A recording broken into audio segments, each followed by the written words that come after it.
Hello and welcome to NXTGEN Racing, the home of clean and fair sim racing for all.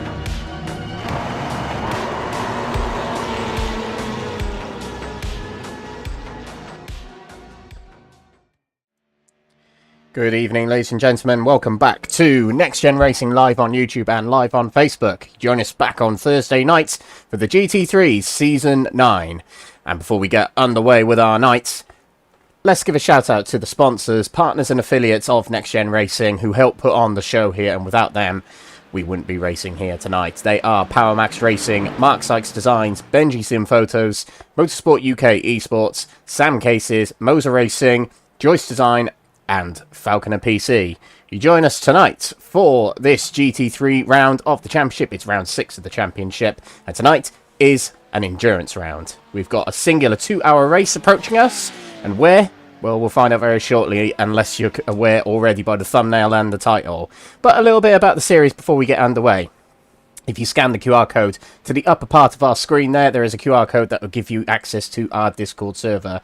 You may join that if you want to be racing in this series in the future, or any other series that NXTGEN Racing are putting on. That includes the NXTCC on Tuesday nights, the world famous NXTCC racing TCR cars for nearly 10 seasons now. In fact, it is in its 10th season currently. And there's also a GR86 Toyota League on the go at the moment. And also, there's this league, the GT3s.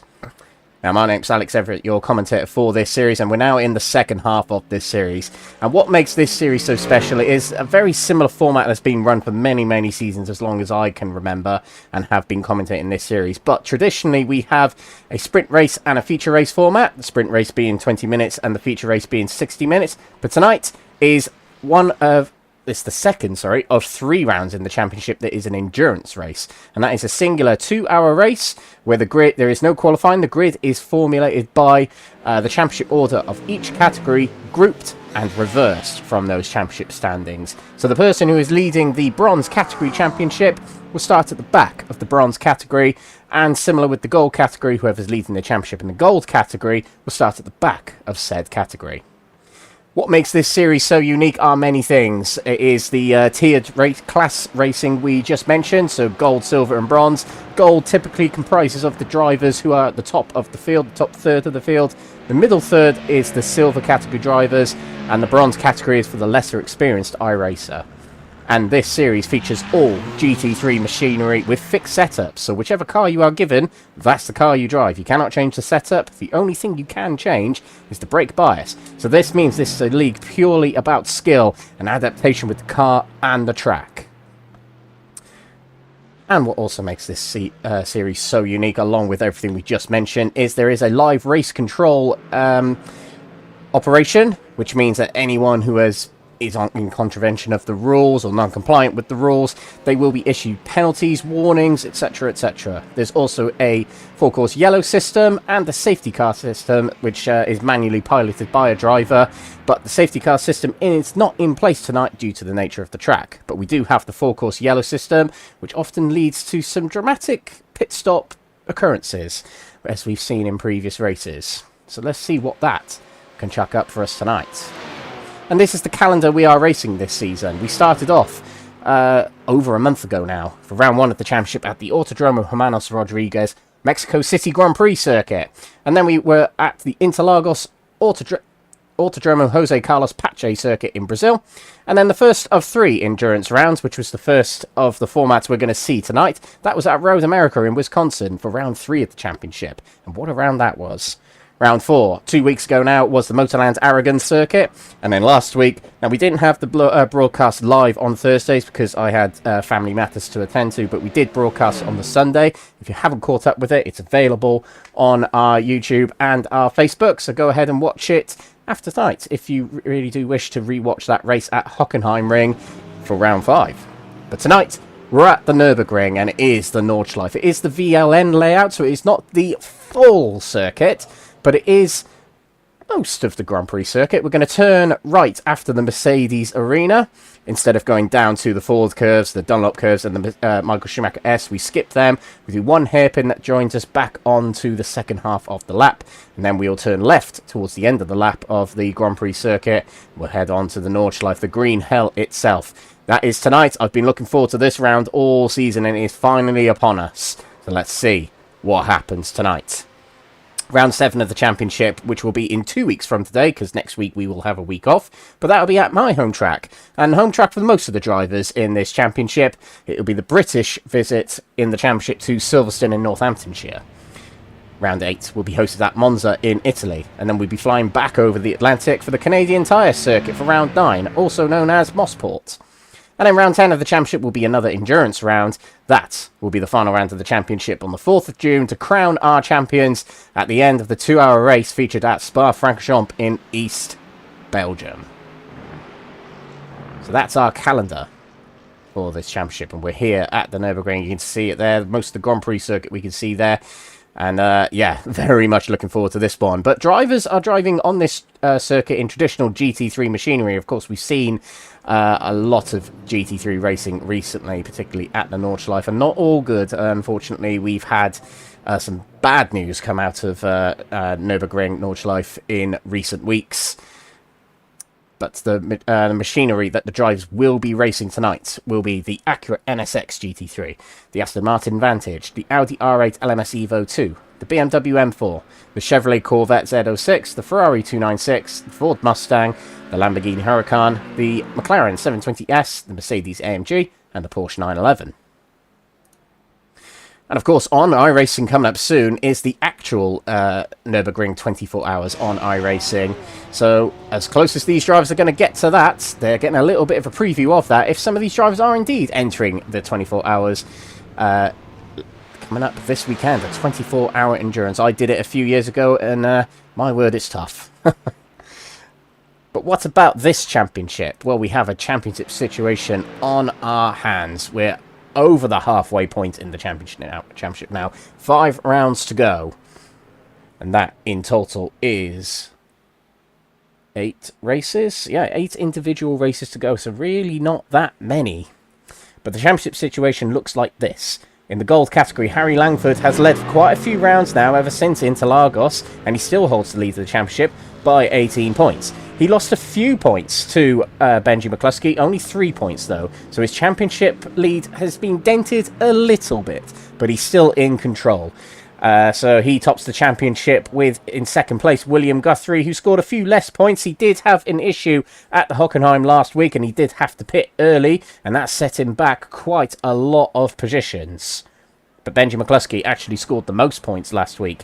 36 points from gold category, puts him tied on points for second place with William Guthrie. Now, defending champion, well, he does love an endurance race, so we'll see how he gets on tonight and see if he can claw back some points. Our host of the series, Gaz Williams, is in 4th place. He's taken 4th place away from Season 7 champion Stefan Wessels in 5th position, who's had a miserable season so far, bless him, and hopefully he can pick things up tonight. He's looking quick in practice, in actual fact.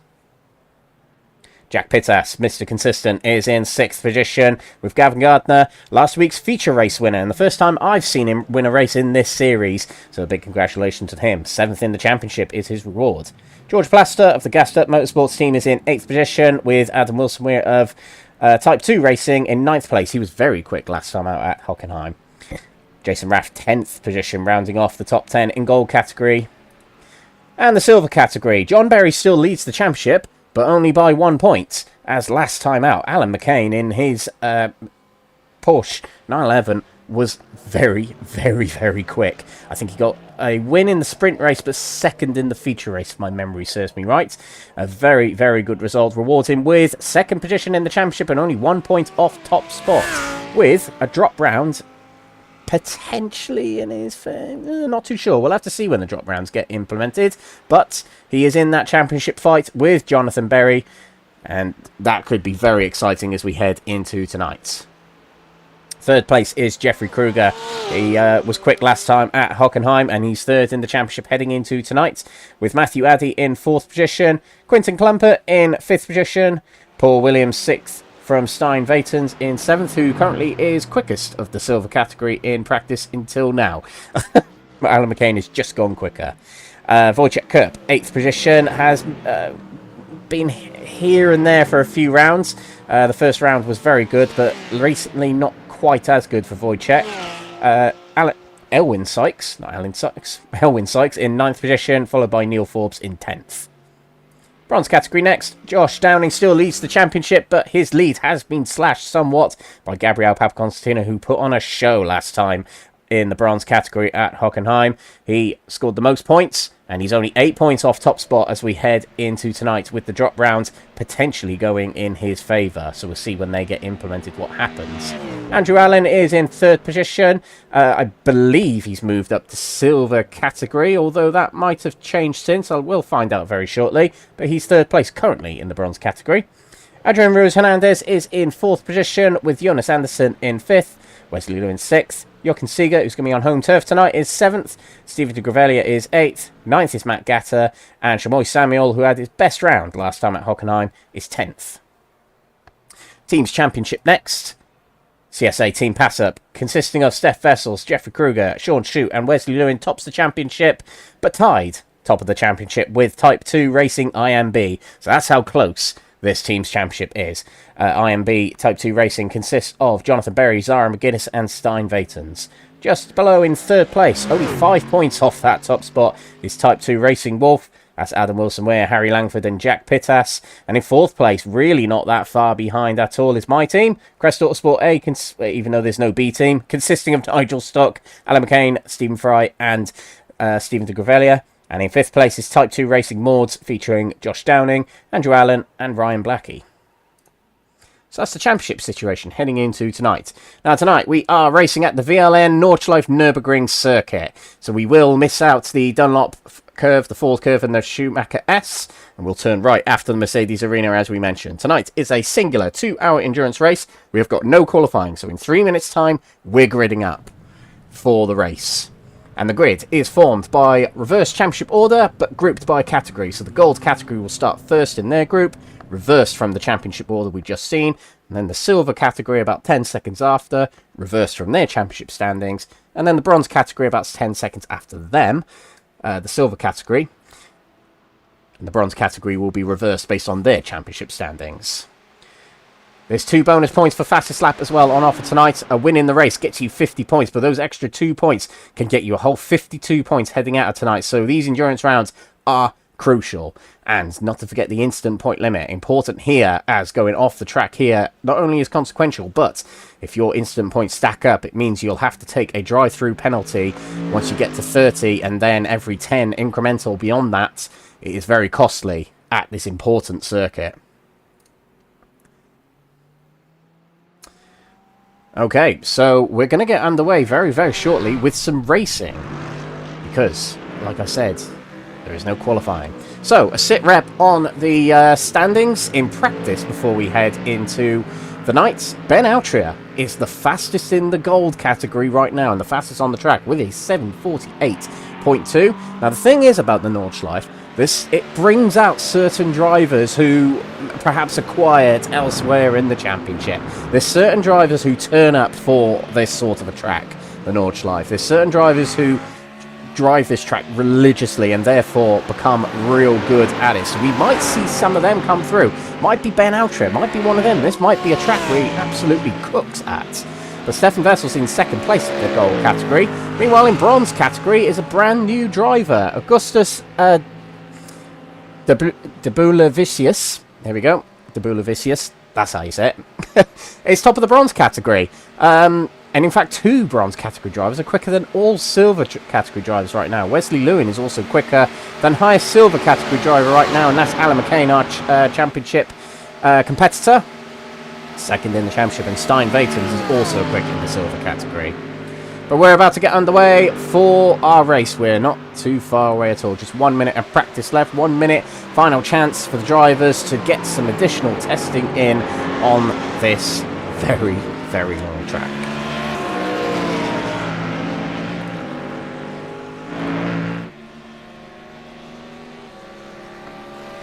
So, let us know in the chat, who's your money on in winning these races? I would say this race is probably the least predictable of them all, due to it being a 2-hour endurance, and not only that, it is the notorious Nordschleife.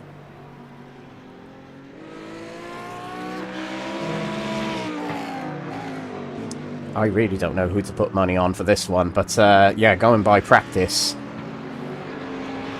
it's going to be interesting. It's going to be interesting. And something we've had in previous rounds, we've had the safety car feature in quite a few of the recent rounds, particularly last week at Hockenheim, and the week before that we had a actual safety car, but we will not.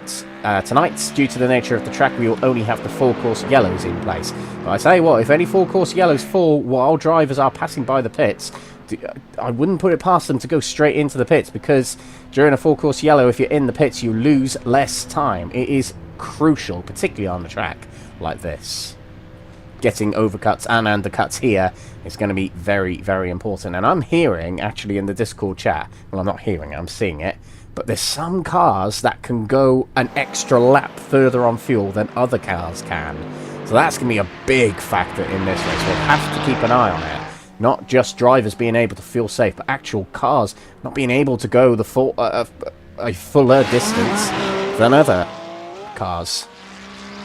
And that's the thing with GT3 racing. All cars differ in their characteristics and their strengths and weaknesses. We might see that come out tonight. Okay, so there we go. That's practice over. We're straight into the race now.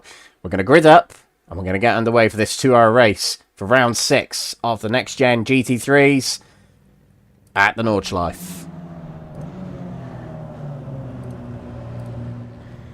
And this is our grid.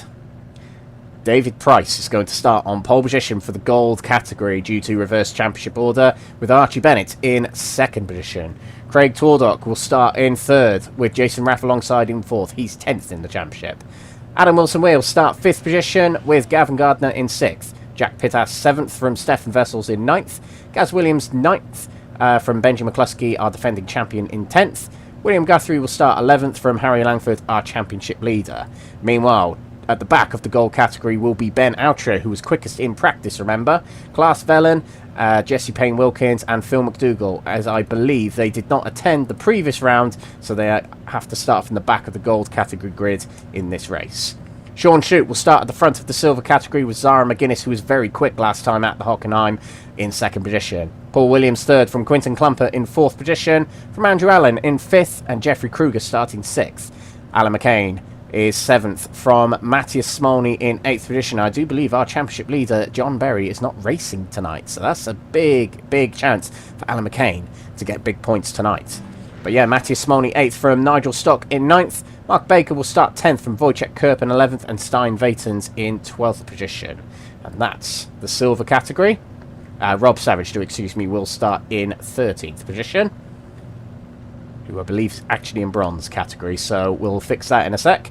Kurt Van Honecker will start pole position from Mike Riedner in 2nd position. This is the bronze category. David A. Favre will start 3rd position from Andy Rooney. Shamoy Samuel, who was quick last time at the Hockenheim, is 5th from Matt Gatter. Stephen de Gravelia got himself a podium in the feature race last time at Hockenheim. He'll start alongside Jochen Seeger, who's on home turf tonight. Wesley Lewin 9th from Gabriel Papaconstantino, who's charging towards that top of the championship, is 10th. Meanwhile, championship leader is 11th. That's Josh Downing. Leslie Brazil will start 12th position from Yaroslav Pataluk in 13th position. Sammy Araba in 14th from Lewis Mason. Welcome back to for Lewis. Is in 15th. Fabian Kozielek in 16th. And new drive for tonight, Augustus Debelovicius is in 17th position. I will get the hang of that name by the end of the night. And our safety car driver is Jamie Doy, who's in the server. Might be called upon, who knows, but they have said that there shouldn't be any safety cars tonight due to the nature of the track.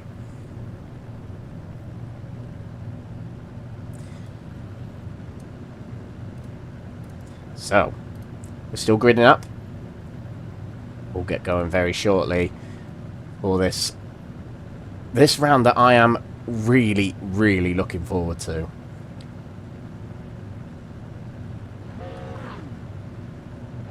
Still waiting for a few drivers to grid up. And just for our reference, the winners of the last endurance in this season, Road America, William Guthrie was the winner in gold category. In silver category was Jonathan Berry, but he's not racing tonight. And in bronze category was Mark Sykes, and Mark Sykes is not racing tonight. So we are going to see all new winners, apart from gold category, in endurances this season.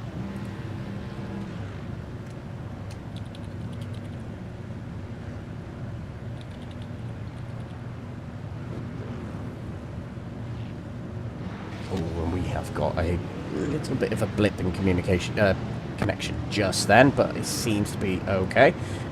Just gonna look back at the race results we had the last time we raced here at Nordschleife, which was season 6, believe it or not, ladies and gentlemen. Stephen Bird was our winner in gold category. He's not racing anymore in this series. And it was Jeffrey Kruger in silver category. He is racing tonight, so look out for him. And in the bronze category was Andy Rooney. That was the last time we raced at the Nordschleife in Next Gen.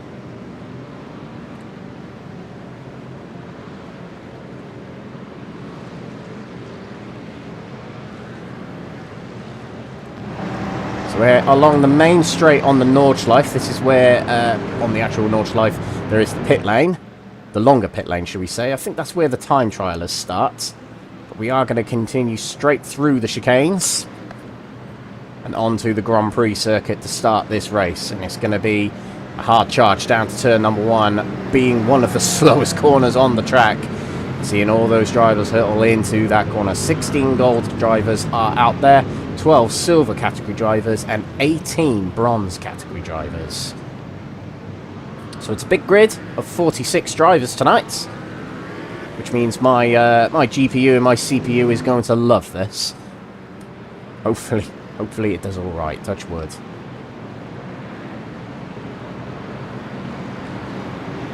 Here we go. We're heading towards the end of this short formation lap. David Price will lead us to the line to start this race. Here we go. Round 6 of the Next Gen GT3's Season 9 is about to get underway. As soon as the lights go out, they'll go racing. And they are now away for the start of this race. And I have noticed a few drivers have started from the pit lane here. Might be due to penalties, but down to turn number 1. Already on the grass, and already an instant. Off the track goes David Price and into the wall.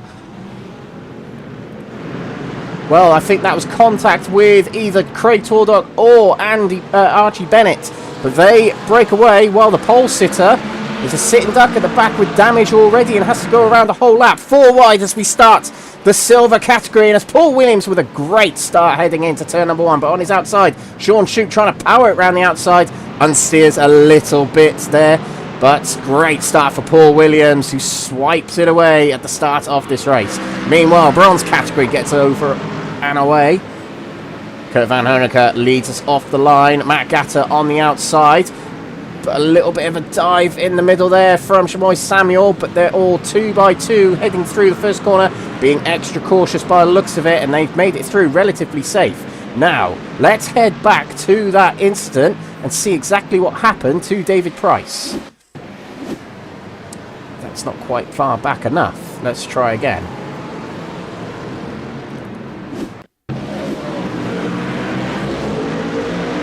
So David Price is away, and that is Craig Tordock alongside on the grass. There's not enough room. David Price is covering the inside. I think Craig might not get away with that and might get issued a penalty if what our eyes have seen there is what the truth is in that one. We'll see. We'll see. Okay, but he leads the way. 8/10 clear. Archie Bennett might know that there will be a penalty coming for Craig Tordog, and that'll be a driving penalty and a spin for Adam Wilson-Weir. But we have a four-course yellow already. And I believe we have had incidents potentially further back in the field. Can't quite see who exactly was involved in those incidents, but everyone comes down to a crawl. Now there's some drivers on the Nordschleife now, and there's some drivers still on the Grand Prix circuit. But that does allow Adam Wilson-Weir, who did hit the wall, to get back onto the lead pack, but it might lose him some time. Someone who did benefit a lot from that start, though, is William Guthrie. He's jumped up a lot of positions. He's already in 4th place, and good to see he's sporting the James May livery tonight, as is his tradition, suggested by me for the endurance rounds. I'm sure Full Tilt are in full commitment to that livery switch, rather than their gorgeous livery they normally have. Now, Matt Gatter leads in the bronze category.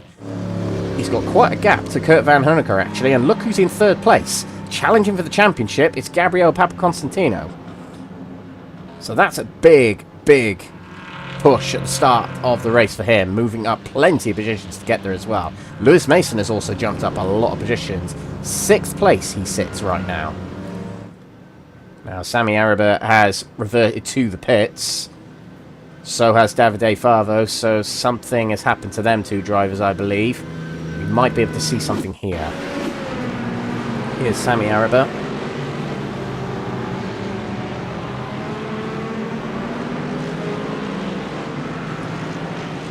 Oh, he gets rear-ended by,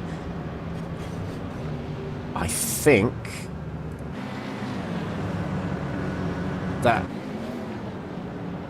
I can't quite make out who that was, actually. But he gets a big rear end from someone not stopping. That was Kozielek, actually. That's confirmed it. And we are racing again. We're under green now. And there is also a black flag for Sammy Araba. I wonder if the stewards actually decided that incident was, in fact, his fault. I'm not entirely sure. Now we resume racing here. Our top 3, gold category, as we are part way round the lap here. At the Nordschleife, Craig Tordog leads from Archie Bennett in 2nd. 3rd place, Stefan Vessels. He's looking for a good night tonight. He needs it. Someone clip that, please. That was a big moment from me. Steph Vessels, he just can't catch a break, and the rear end lost its way as there's another car off on the side by there. But that's Stefan Vessels.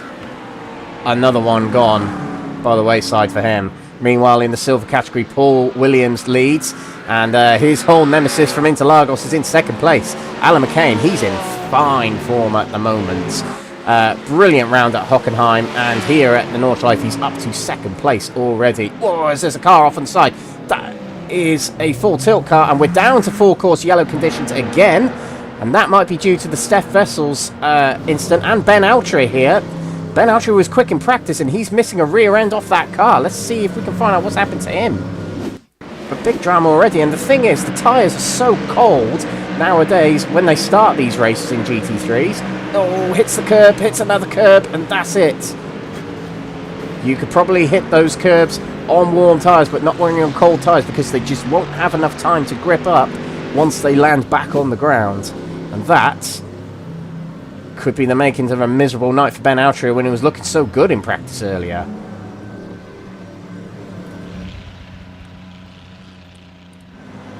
Wow, what a dramatic race so far.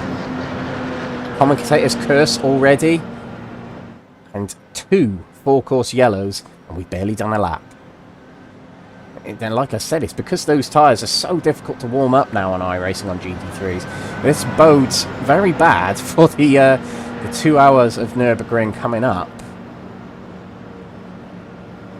The official one, of course, on the weekend.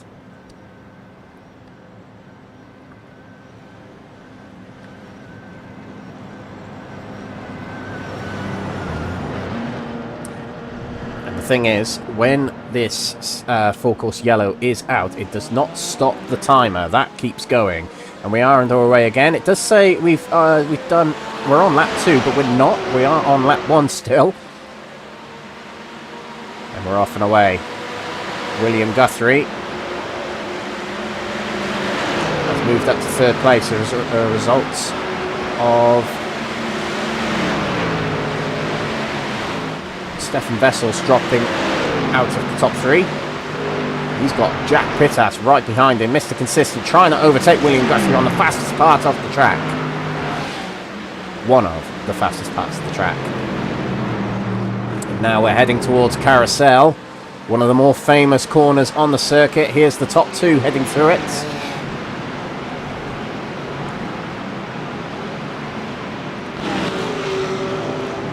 Benji McCluskey up to 5th place, looking to defend his championship. And his rival, Harry Langford, makes his way past Adam Wilson-Weir, who takes another spin. But Harry Langford keeping it nice and safe at the moment, not making too many overtakes, not compared to William Guthrie and McCluskey, but this is a marathon-type race rather than a sprint. But I wonder if seeing his competitors up the road a bit might make him a bit nervous. Paul Williams. As we are down to full course yellow again. There's contact between Sean Shute and Alan McCain. Oh, as Alan McCain rejoins the track right in front of other drivers as well. And that is not going to be one the stewards are going to take lightly. That's the 3rd full course yellow in 1 lap. And there's big carnage in this silver category. Paul Williams now has a huge lead, but Steinvatens has damage. There's bodywork hanging off of Jeff Kruger. Well, there was. Now there isn't. Sean Schute's had that incident, and his car looks okay. And Andrew Allen collected that incident as well. So if you're Quinton Clumpert, you're looking at that ahead, provided he didn't get involved in that. If you're Quinton, you're looking at that thinking, okay, 2nd place might be mine sooner than I think. This has been a very, very challenging start to this race. And now we're underway again. Matt Gatter floors it and tries to make his way around some silver category drivers. This is a great start for the race for Matt Gatter. Nope, nothing happened to him now. Good. But yeah, Matthias Smolny ahead of him. He's just made his way past Mark Baker. Sean Shute is touring on the side edge, trying to limp it back to the pits due to that collision he had with Alan McCain. Now Alan McCain's going to be a little bit worried now, as he is hobbling a little bit there. There's big damage on that Porsche. He's got to limp it back to the pits, get a fast repair and get back out on the track and try and make up as much time as he can. Oh, this is another incident up ahead. That's Andrew Allen. We'll get a replay, see what's happened to him there. He's made his way past Alan McCain just then. These are real tough conditions for these drivers by the looks of it, and the car just switches sideways. But we are nearing the end of lap 1, and it's been 10 minutes already.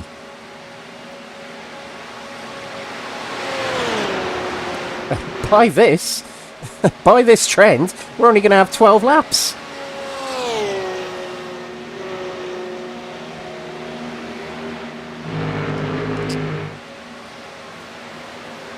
But Craig Tordock will come to the end of this lap. No penalty has been administered yet to Craig Tordock for that lap 1 incident, but perhaps the stewards have seen it in favour of him. Of course, we're only spectators, we can't speculate. And there we go, the lap times are in 11 minutes.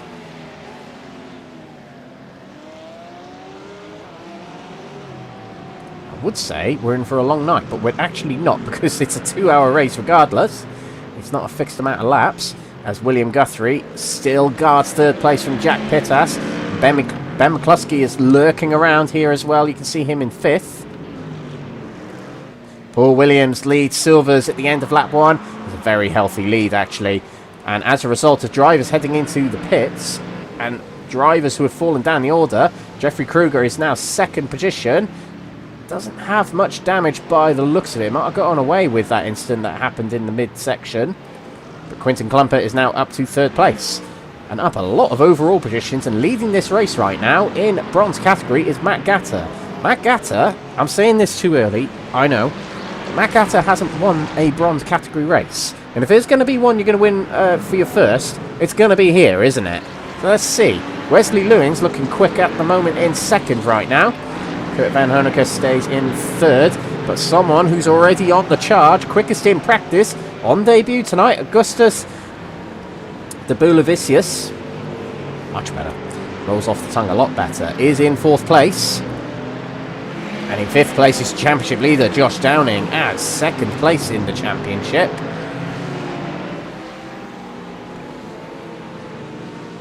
Gabriel Papaconstantino is down in 9th place. He's fallen a few positions since the start of this race. Did look on the charge at the start, but has dropped down a fair bit.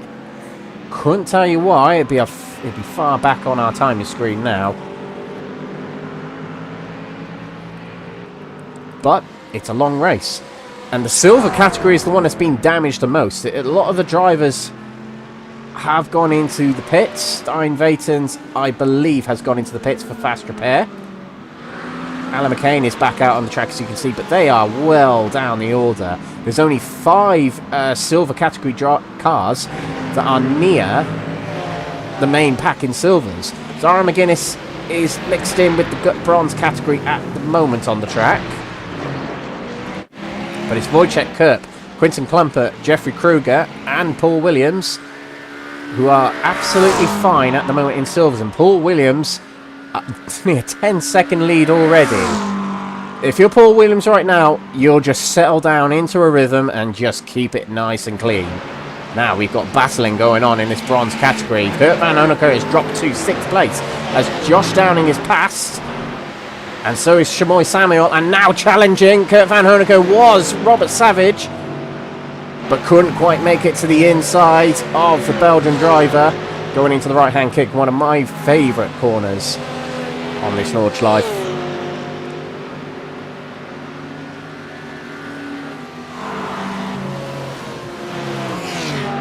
And that is one of the scariest corners on the Nordschleife they just went through there. It's just straight onto the brakes as soon as you're out of that corner. Van Honecker is struggling a little bit here. He's losing pace from Shmoy Samuel and Josh Downing. He's lost positions hand over fist in the last couple of minutes. But can Rob Savage get past? No, he can't. Kurt Van Honecker has guarded that rather well, actually. Matt Gatter really is on the charge. Is now past 4th place in silver category. But Wesley Lewin is coming with him. He's in 2nd place. And now he's past Wojciech Kerp. Nearly. Whoa, was nearly getting onto the grass there was Wesley. But yeah, Wesley Lewis into 14th overall and 2nd position in bronze. These two here are absolutely flying out there. Bronze category really showing their colours. Leading in gold, Craig Tordock. The lap 1 incident is a bit of a question mark here, but at the moment is continuing on, is leading. No penalty at the moment means legitimate leader in this race at the moment. Archie Bennett in 2nd position. Losing a little bit of ground from Tordock. Tordock's putting in some good pace here. And William Guthrie broken away a little bit from Jack Pettas. He's just got 2 cars to go before our previous endurance race winner in gold category can get towards the top and maybe repeat the endurance win from a few weeks ago. Now Rob Savage is up to 6th place in bronze category. That puts Kurt Van Honecker down into 7th. This is a silver category driver versus bronze category. Shamoy Samuel has just passed Zara McGuinness, in fact, and up into 5th place. Shamoy Samuel is having a brilliant run of form recently. He was very quick last time at Hockenheim and was involved in quite a few battles.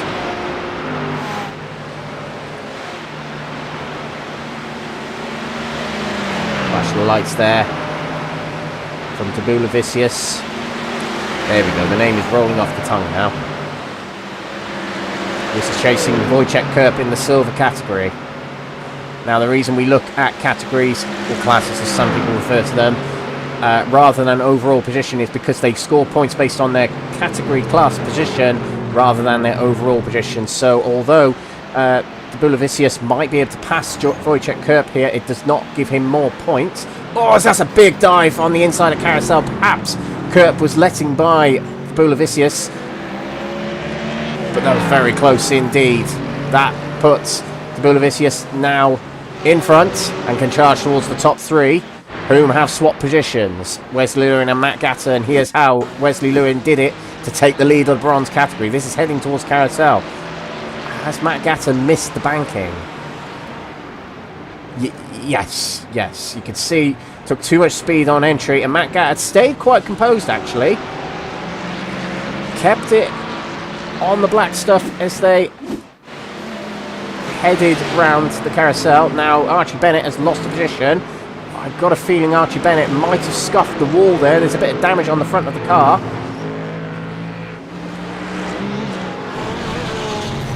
Oh, it's into the wall there. Went Jack Pittas. Flash of lights there. Didn't like what Archie Bennett did there, clearly. And that puts Benji McCluskey up into fourth, but also William Guthrie, Road America's Endurance winner, is up to second position.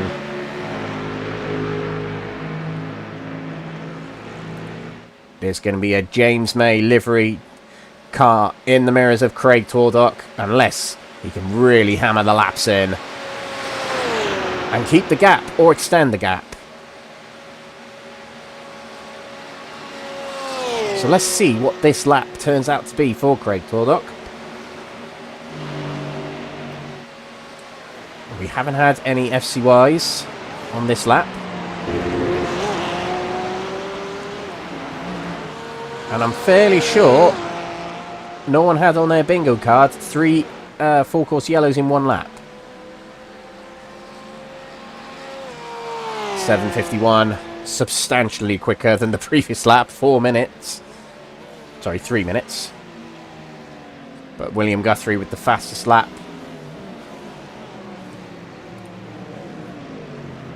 Benji McCluskey is overtaken by Jack Pittas heading into turn number 1 there. And Harry Langford, I think, has just made a move on Phil McDougall. And that's for 6th place. So Harry Langford is clawing it all back. Is quite some time behind McCluskey, but like we said, this is a marathon, not a sprint. Now the silver category, you can very much say it's this top 3 who are in charge of the category at the moment in this race. Paul Williams with a stormer here, faster than Jeffrey Kruger as well. So Paul Williams might be one of those drivers that comes alive here at the Nordschleife. This is a superb performance so far with only 2 laps down. 11-second lead to Jeffrey Kruger, who right now fancies his championship chances in the championship, I imagine, as this is looking like a good result thus far. There are a couple of drivers in the pits. Robert Savage and Kurt Van Hoeniger in the pits. I did think Kurt Van Hoeniger had issues with the car, and that might be what the pit stop is for now. Wesley Lewin in his first place. Tabula-Vicious on his debut in bronze category for Gassed Up Motorsports is in second position, has passed Matt Gatter. Teammate Matt Gatter, that is. Shimoy Samuel now makes the move on Wojciech Kurp, going into the VLN hairpin. And is through. Into 4th place. This is looking real good for Shimoy Samuel at the moment. He can now make a charge for the top 3 spots.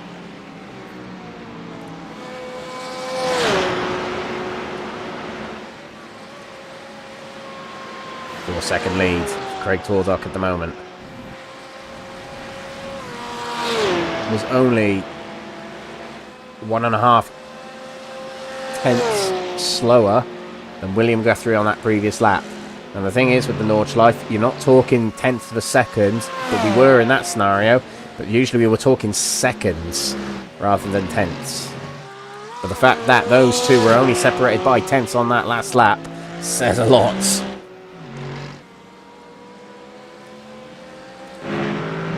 Pittas has broken away from Benji McCluskey here, and he's now charged towards Archie Bennett. Now, Jack Pittas did have that moment where he went into the guardrail on the side towards the end of the previous lap.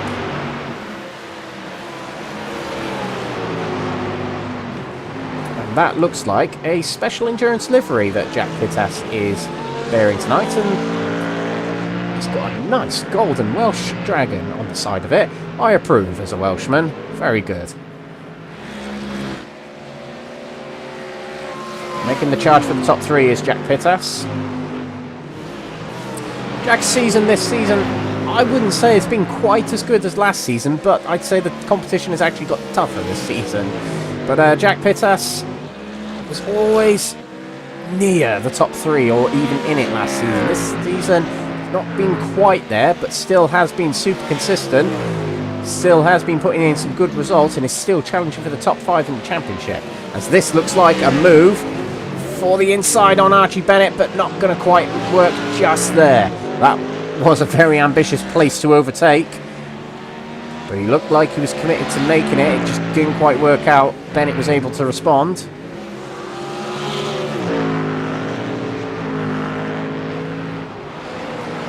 Believe it or not, this is the closest battle on the track.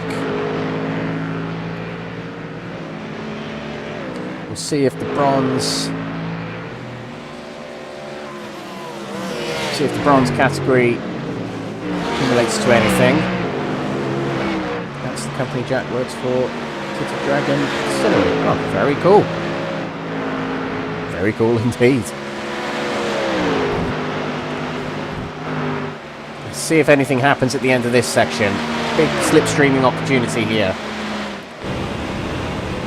Might not have enough time to get alongside, actually, will Jack Pittas. That Porsche ahead seems to have it covered until this part, but there's not enough room to get alongside here.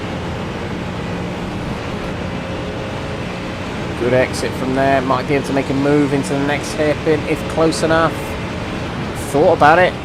Did think about it and went for it. And is alongside. Oh, and there's contact between the two. So they head round the corner. But who's going to be braver going into carousel? Well, Pittas decides, you know what, I'll back out of that. And the flash of the lights there. Oh no! Bennett goes wide. And there we go. The flash of the lights worked.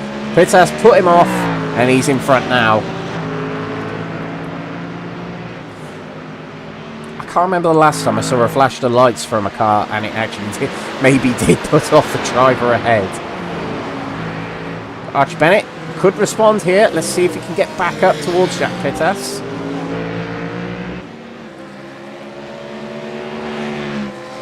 Okay. Bronze category. The Bulavicius is closing in on Wesley Lewin. It's now below 3-second gap, and he's actually pulling away from Matt Gatter in third place. So the Bulavicius on debut, looking very strong already tonight. And a win on debut at the Nordschleife in an endurance, that would be some going. But Wesley Lewin's in the BMW, which I think I saw a comment in Discord saying the BMW is probably one of the better cars round here. Don't know. Might be one of those old wives' tales, but I'm not sure. My favourite car of the bunch. It's the one I've always driven. Now, Benji McCluskey is really putting in. I would say the laps here, but the corners in this case. He's closing into Archie Bennett a little bit here. As we're heading towards the end of this lap. I believe the majority of these cars can do 4 laps on the first tank of fuel.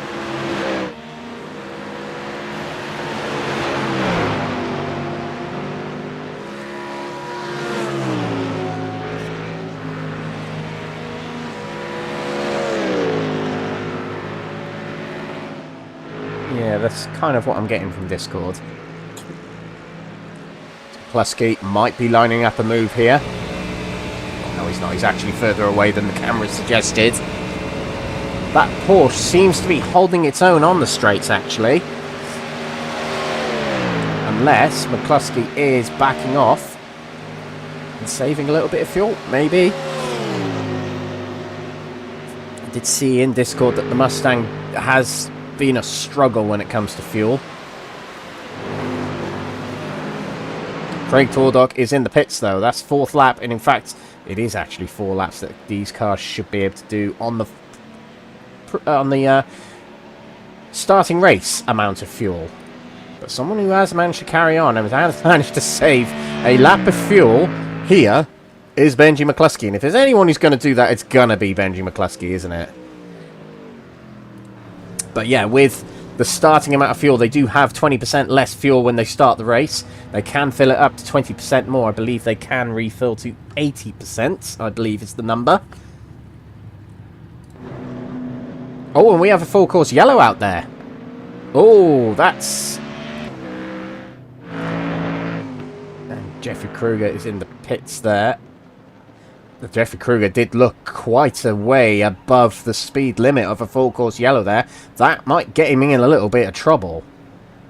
He gained a lot on Paul Williams there. And we could see that off a mile off. I don't know how Jeffrey Kruger didn't quite realise that. But this isn't good for Quinton Klumper, as now they get away, as Paul Williams would have saved time on pit entry there. That's going to extend his lead, in fact. Benji McCluskey might not be so happy about that, as that would have lost a lot of time for Benji, as other drivers in the pits are now back out on track. But they would have saved a lot of time. Benji McCluskey would have lost a lot of time. Paul Williams heading to pit exit, and look how close Jeffrey Kruger is now. That was not the case before the pit stops. They were 10 seconds apart.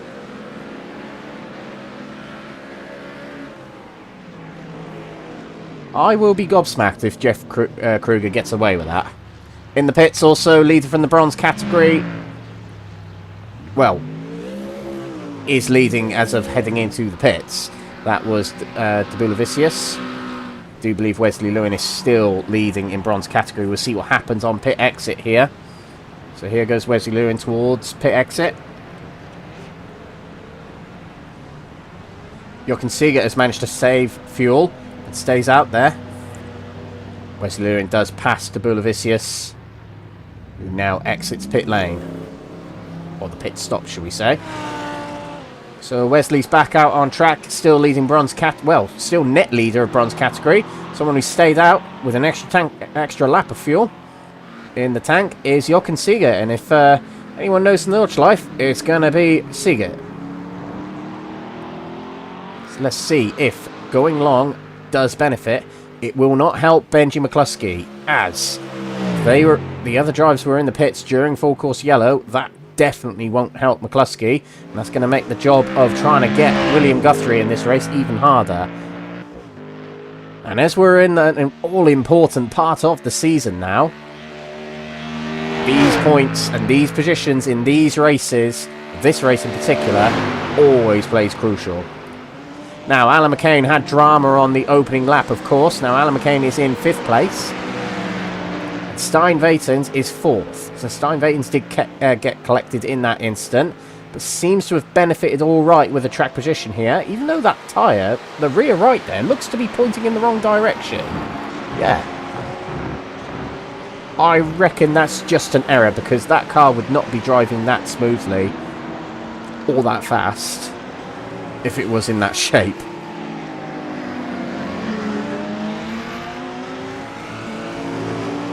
Absolutely not. Now, due to pitting under the full course yellow, that probably did help out Kruger and Williams quite a lot. Quinton Klumper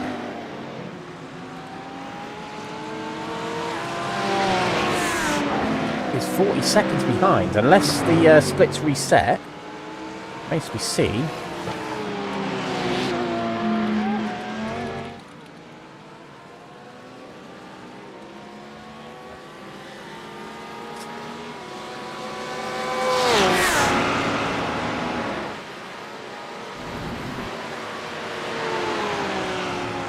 Yeah, with the incident that happened earlier on, Alan McCain has clawed back some time. As that's William Guthrie, he's made his way past Craig Tordock. And I think Craig had an incident. Okay, apologies for the link in Discord not working. We'll sort it out shortly. Oh, spin round for Tordog. Went into that corner way too hot. And you know what? Probably forced it into a spin just to keep it out of the barrier.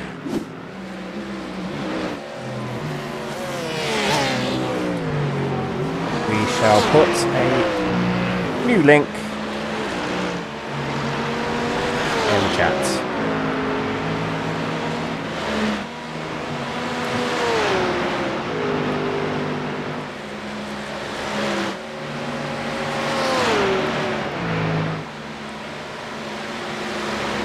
Okay, so Craig loses out to William Guthrie there, who might well be the net race leader soon.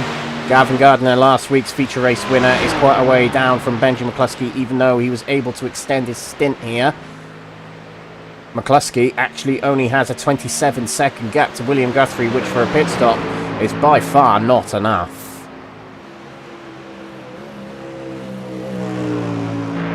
If we look at the time in pit lane,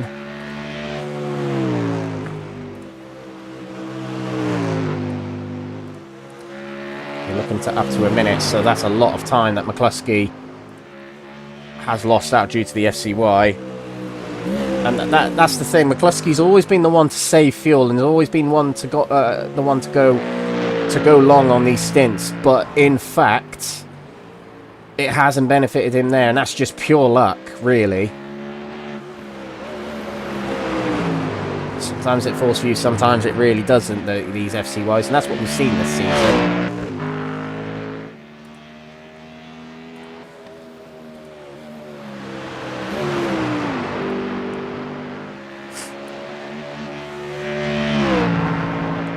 Right, our championship leader, Harry Langford, is closing in on Archie Bennett.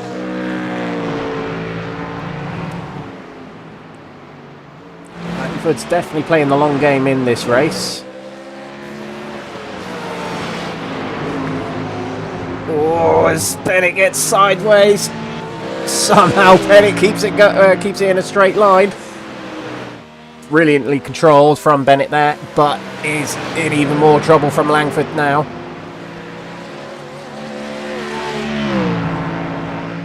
Heading towards the end of this lap. Whoa, Bennett heads sideways again, landing off the jump there. Oh, as we got an instant there, that's Stein Vaten's heading towards who appears to be one of the CSA cars. That's Wesley Lewin. He spins out from the lead. And I think there's an FCY now. And I've got a feeling that this race is too busy for the race directors, and that's why penalties are not being administered straight away. Oh dear, just gets on the curb and then it goes. And did collect the Bulavicius.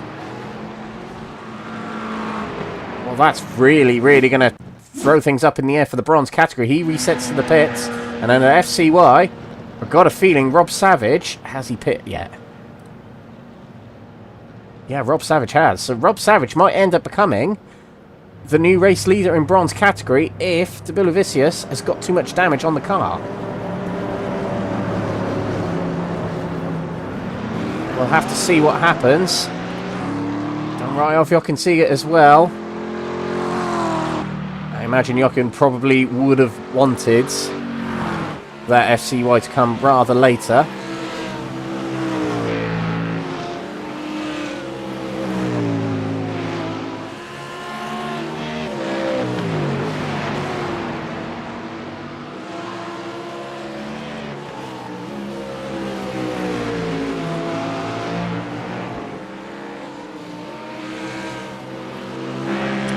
McCluskey is now in the pits, and I got a feeling he's going to be looking at that relative, unhappy with what's going to happen.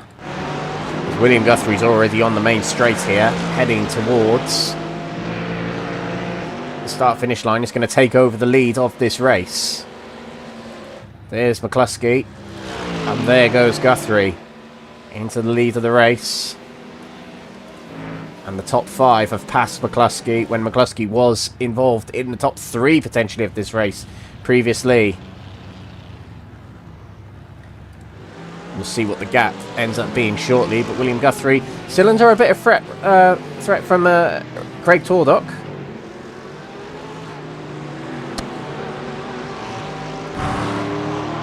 As I believe Jochen Seeger has just had a bit of a moment there as past goes Quinton Klumpert, and Seeger is running a little bit slow then. That has brought the time down between himself and Bulavicius. Gusta seems to be okay at the moment when it comes to the damage. There is you can see, oh, actually, I don't know.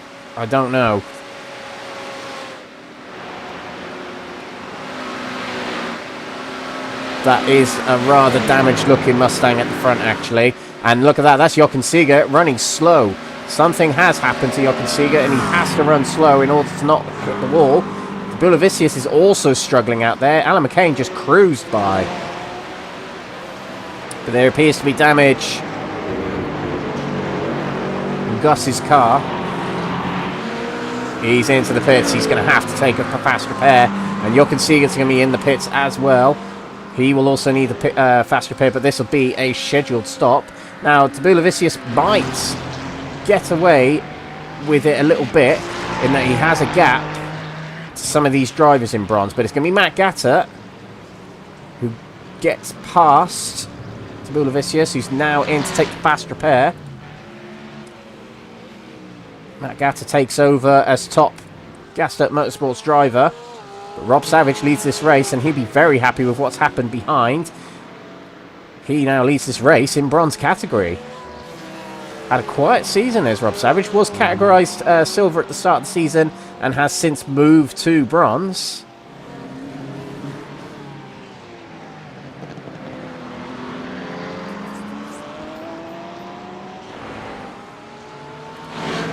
Meanwhile, close gaps between Guthrie, Tordock and Pittas. Pittas appeared to be the quicker of the bunch. In fact, on that last lap was 3 seconds quicker than Guthrie and 5 seconds quicker than Tordock. So Jack Pittas could have a big shot at the win in this race. But I'm still talking about these prospects very early in this race.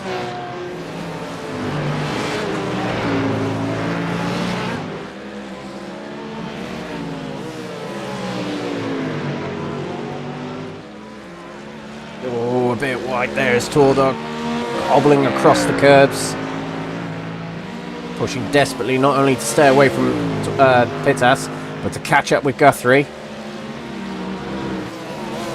Jack Pittas is looking rather quick, though. I'm going to say I don't think Jack Pittas has actually won in this series yet in gold category. He's come so close and has had real good results, but hasn't actually won a race, I believe.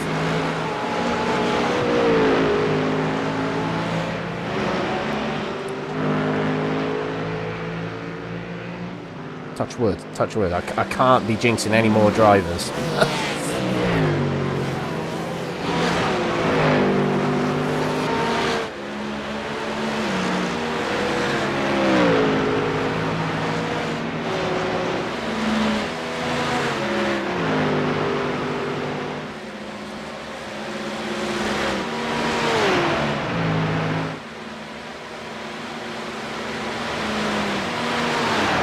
Sector times between the drivers. Pittas has lost a little bit on that last sector. What about Tordock to Guthrie? Tordock was a little bit quicker on that last sector than Guthrie was. And Guthrie is moving around on the track to get Tordock out of his slipstream.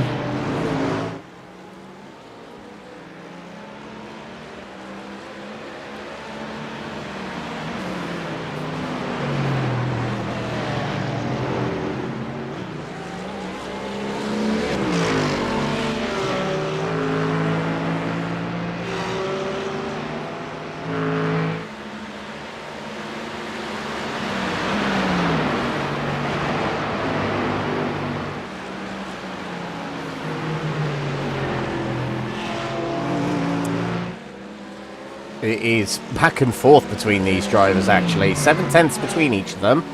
And don't write off Archie Bennett. He's only a second and a half away. And Harry Langford only 2 seconds further back from them. This is actually rather close in gold category, despite everything that's happened in this race so far.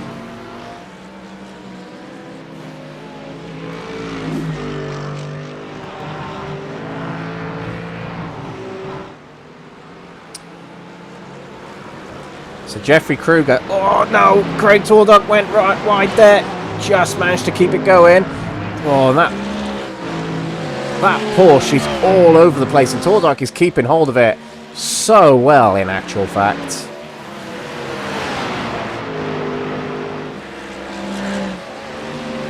Yeah, we were just talking about silver category. Jeffrey Kruger is losing from Paul Williams. Paul Williams is just absolutely commanding it out there in silvers, and I can just tell from the way he's driving through these corners. It's just nice and smooth, taking his time, just taking each corner as he knows them. The thing is with the Nordschleife, the more you know these corners, the better you'll do. And then it comes down to the margins of getting quicker and quicker on this track. Now, Alan McCain, who had a torrid time on lap 1 with an incident involving him and Stein Vatens, is in 4th place and is closing in on Quinton Klumpert. Now, he's a long way away from 2nd and 1st in silvers, but there's a long way to go in this race. Blimey, we have we have done 43 minutes already. That's incredible. Have a word. On the main straight. Now Guthrie has extended the gap from when we last monitoring this by about 8 tenths, 9 tenths, maybe even a second now actually.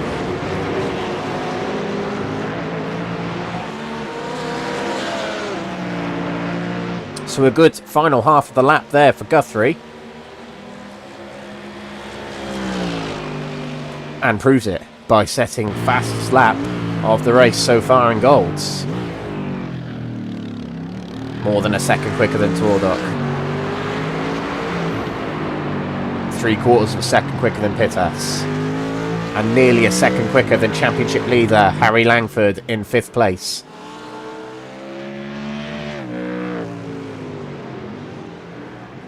What we're going to check now for the gold category is how far they are away from any lapped traffic. Now, they're actually doing all right. They're relatively safe at the moment, but I would say from 3rd place down, silvers to bronze, that's a lot of traffic.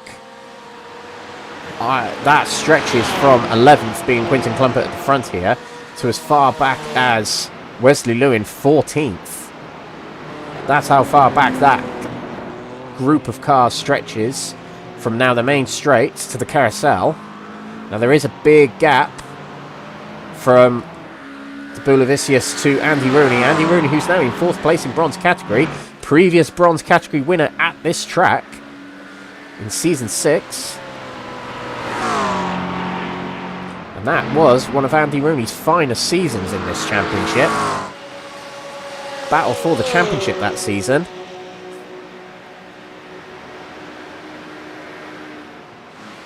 This is Alan McCain.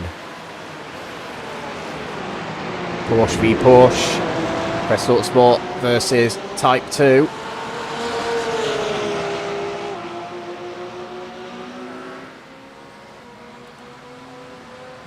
As we head down to turn number 1. Is Alan McCain going to go for a move? Might not be close enough just yet.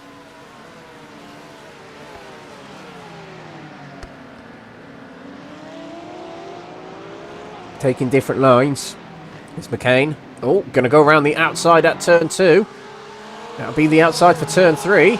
But you know what? If you can make it, you'll have the inside for turn 4. And that's going to happen. Yes, it is. Well, I'll tell you what. That was actually a fantastic move from Alan McCain.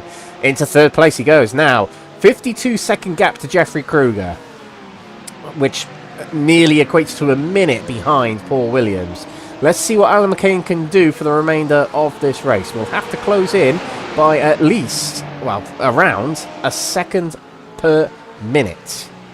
in this race to close that gap to Paul Williams. I got a feeling Paul Williams has this well under control.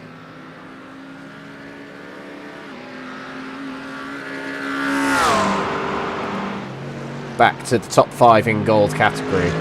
We'll go back to bronze category very shortly to check in on them, but it's still Guthrie leading, but he's now by 2.5 seconds from Craig Tordock, and Jack Pettas will be desperate to pass Tordock as he might feel he'd be able to catch William Guthrie.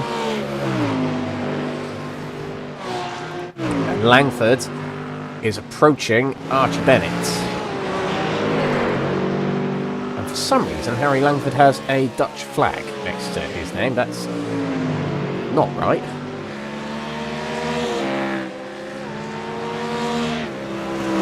Okay, it says United Kingdom on my timing sheet, so that's just iRacing having a hissy fit as, or SDK, one or the other. Right, bronze category, Rob Savage. Oh, hang on, we have to go. We did miss that, We'll go back to it. But that's Pittas made the move on Tordock and into second place.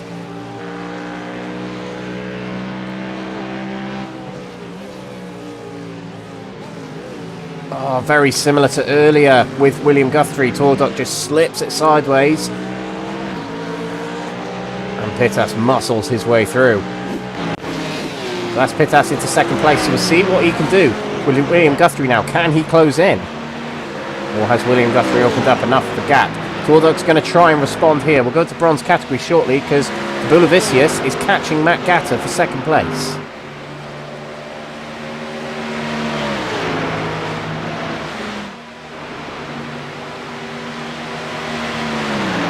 Tordock's close. That Porsche is quicker than the Mustang on these fast sections. No doubt in that. Before the last round at Hockenheim, there was a bit of a physics change and a BOP change, which always happens to these GT3 cars. You've got to be on your toes with changes to the cars. As this is Matt Gatter right in front, of Adam Wilson-Weir, who's in gold category, who is himself right in front of Tabulavicius, who's going to be trying to challenge for both those positions and the category position of second. Now their teammates, Gus and Matt.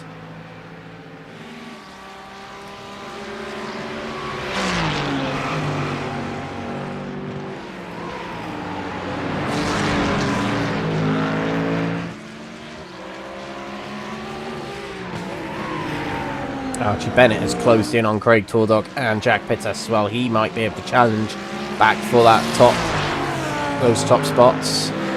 There he is.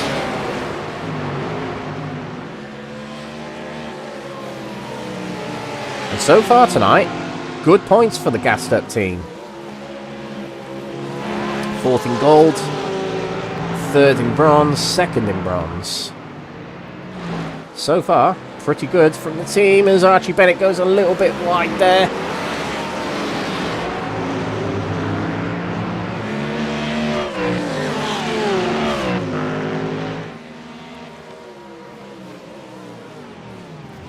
Oh, ooh. Well, that was well avoided from Archie Bennett. Now it's a 4-course yellow because something's happened to Matt Gatter. He's missing all sorts of bodywork there. Him and Adam Wilson-Weir have had an incident. And this could be the replay of what we're about to see. Let's turn this race. A move from Adam Wilson-Weir. And the two have just collided. The two Lamborghinis have collided. And Tabulavicius, I think, managed to avoid that. Let's get another shot of that.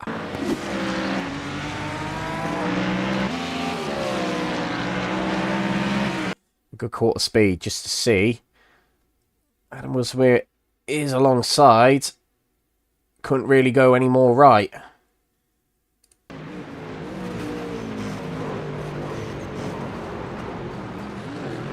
Adam Wilson-Weir, what has already been a miserable night for him, has just got a little bit worse. And them two have to hobble their way home to the pits with half a lap to do. That sets the Bulavicius free in second place there. But Matt Gatter, what was looking like a pretty good night, is not to be. And there's a rear wing missing. Oh, do excuse me, Matt was in the Ferrari, not the Lambo. Yeah, sorry about that. Now, missing a rear wing and missing a rear bumper.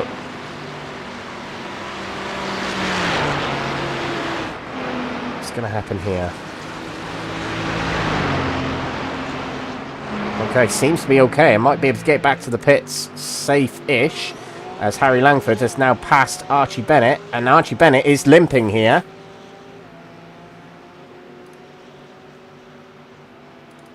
I think that's Archie trying to pass Craig Tordock.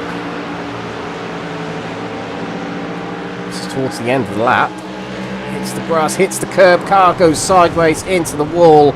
Oh, the tiniest of mistakes hitting that curb there, and that's it. And actually in bronze category now, Matt Gatter in the Ferrari has exited to the pits. So that is going to be a big, a long tow back to the pits. Oh, it's Archie Bennett in the wall again. The car is very difficult to handle at this point. Wheel hanging off, has to try and get back to the pits to try and get a fast repair. Oh, no, he will have to tow it back. It won't be a huge tow, but he will lose positions. Phil McDougall is going to come through for 5th place now. And that will be an extra position for Benji McCluskey as well. But what a race he was having, Archie Bennett, until that point.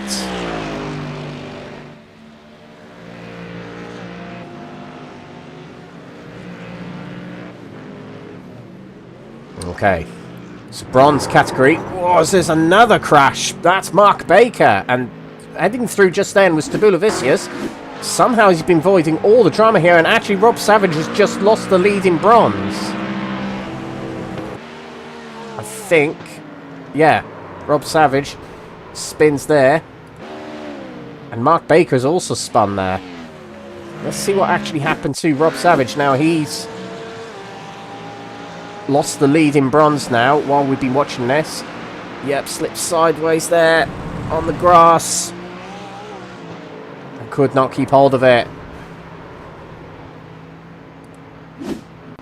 My word, it really has been happening in this race. Rob Savage is carrying on, going to have a little bit of damage, but might be able to get it back to the pits now. But that does hand the lead to in this race to Tabula-Vicious, who hasn't avoided every incident, but has still avoided some incidents. And it's enough to get the lead of this race. Andy Rooney, though, the Nordschleife master in bronze category, it seems, is about to move into 2nd place. Mike Riedner may well assume 3rd place if Rob Savage is in the pits for too long. Now, Rob Savage might as well take on a full tank of fuel now, but is really limping it back to the pits here. Oh, as we're down to full course yellow again. And this time, yeah, it's because of cars that are struggling on the side, potentially.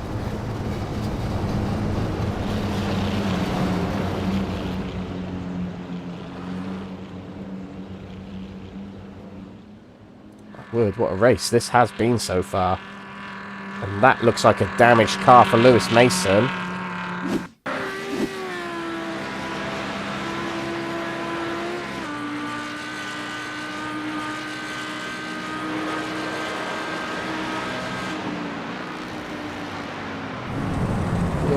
Oh, did hit the car ahead. I think that was Pataluk. Or Mark Baker, sorry. And that might be a little bit of damage for Lewis Mason. Might be able to get away with it. But yeah, we were just saying Mike Riedner on home turf might be able to get into the top 3 of this race.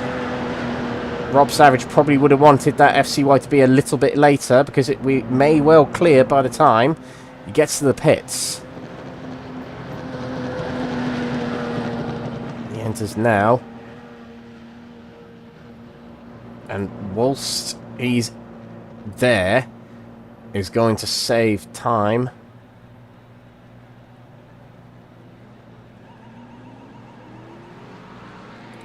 Yeah, we're racing again, so Rob Savage is not going to gain much time from that. well, rather than gain time, not lose as much time was, should have been more the phrasing. But we're underway again. And this race really hasn't been short of any drama, hasn't it? Mike Reedner may well assume third place here as Rob Savage will not only take a fast repair, but will take on fuel. He's not out of this race for a third top three. Definitely not. But a chance of victory may well have gone with that one, unless anything can happen to Bulavicius. But we've seen from other drivers, it can happen. Now, battle for second in gold. Jack Pittas has actually lost time from William Guthrie. On that last lap, William Guthrie did an 8:47. That's with FCYs, remember. So 3 seconds quicker than Jack Pittas on that last lap. And he has got Craig Tordock to worry about here.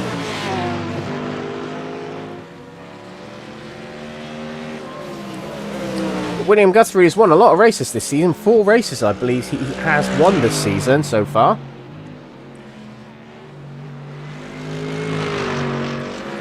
Could be on his way to 5th.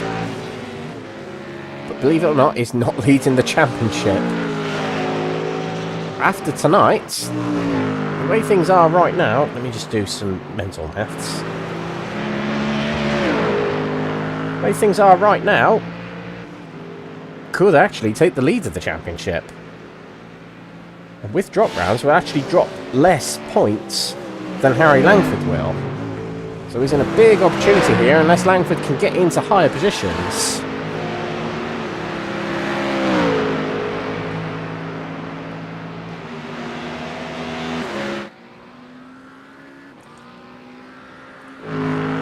There's been some real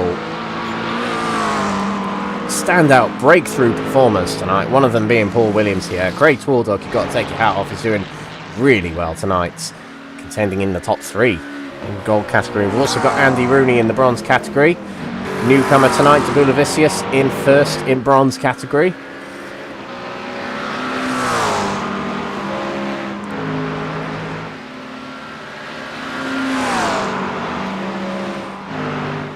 In the last 2 seasons, William Guthrie has been the most winningest driver, and that continues tonight. Last season won more races than any other driver, and so far has won more races than any other driver this season. Now Lewis Mason, I believe, has just gone to the pits via the Grand Prix circuit, so that will not only incur a penalty, it's a black flag, but I think it's just trying to get to the pits to take on a fast... Nope, has exited. There we go, that's going to be Lewis Mason out of the race, unfortunately.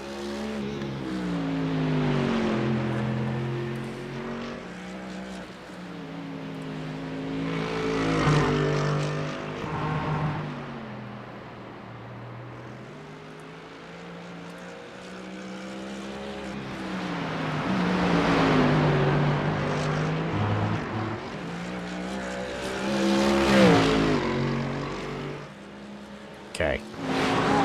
Not many close battles going on out there as we just crossed over the halfway point of this race.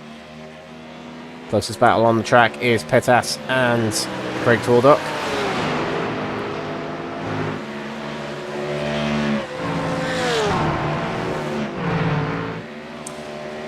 I believe they can get the tanks to 6 laps.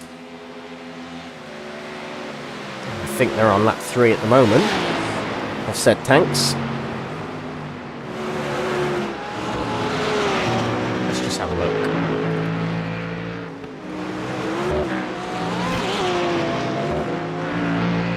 Lap 3 for the majority of the drivers. Let's see what we can get these fuel tanks up to as Ben McCluskey now makes his way back into the top 5 past Phil McDougall. Ben McCluskey still probably frustrated with the luck he had of the full course yellow falling when others were in the pits and he wasn't. That's lost him up to around 30 seconds and will struggle to claw all of that time back.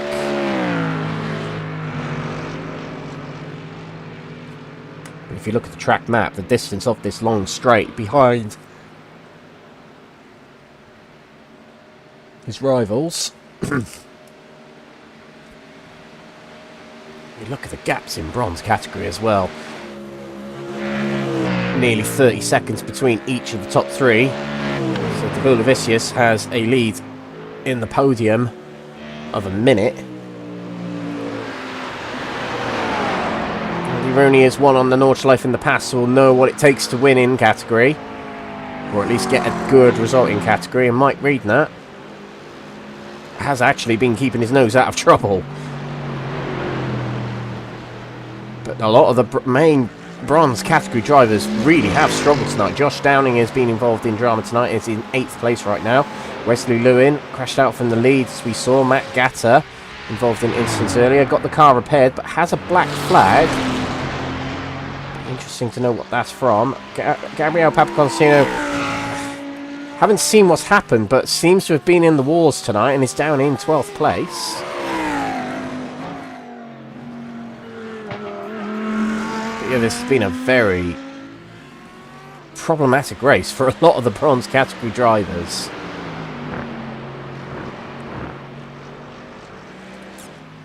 Harry Langford has closed in on Craig Tordock. He's lost a little bit of time to Jack Pittas. He's in a Type 2 sandwich, which is not a phrase I thought I'd ever say.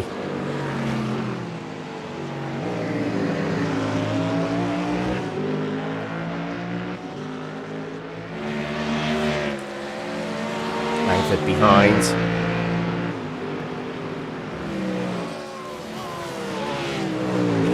And I believe Jeffrey Kruger has had an incident just then.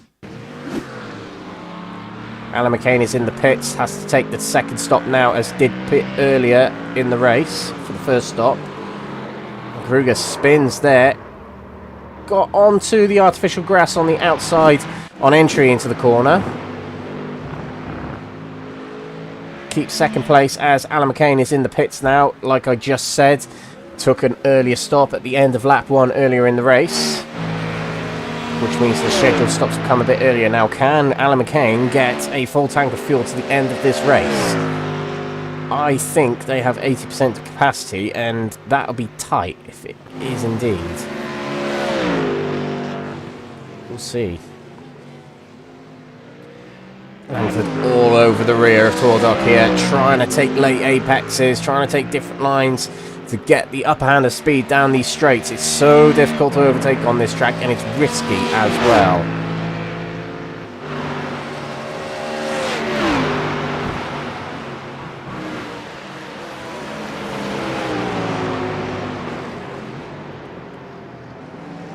But Langford, if he can make this move for 3rd place, it helps in the championship.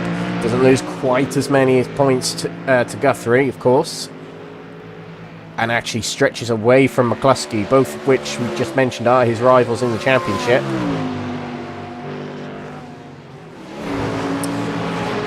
As we head out of this round and on to the next round, it will be Silverstone Grand Prix circuit in Northampton. Well, part of the circuit in Northamptonshire and part of it in Buckinghamshire. But that's our next round in 2 weeks' time, and that's when we're really getting into the business end of the season. Only 8 races, including tonight, left in the season. So there'll be 3 more sprint races, 3 more feature races, and after tonight, 1 more endurance race. So there's really not that many more races and opportunity for these drivers to get big points on their rivals. So every little point counts. And Jochen Siegert, not giving up by any stretch, has just set fastest lap of bronze category. There's going to be an extra 2 points for Jochen Siegert as it stands, but that suggests that Jochen Siegert is on the charge, might be able to get some more positions out of this race. Did momentarily hold the lead earlier on by getting an extra lap out of the tank. There's Gaz Williams ahead. Gaz Williams, not sure what's happened to Gaz tonight, must have been involved in some incidents. So Jochen Siegert might be going for a move on Gaz Williams right now. As indeed, Gaz gives plenty of room, and through is Jochen Siegert. up in overall place at 21st. And with laps like the previous, might be able to make some ground on Shamoy Samuel and Rob Savage up the road.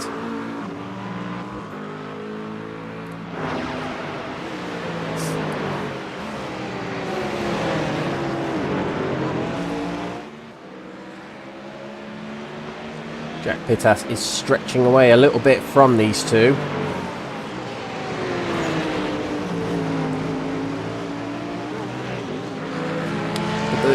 We've talked many times this season about the fine margins there are battling in the top of the gold category in this championship. And in fact, here, it's going to be even more difficult because you might be able to find the time on your rivals ahead of you and gain time on them, but passing them is completely different. You've got to be...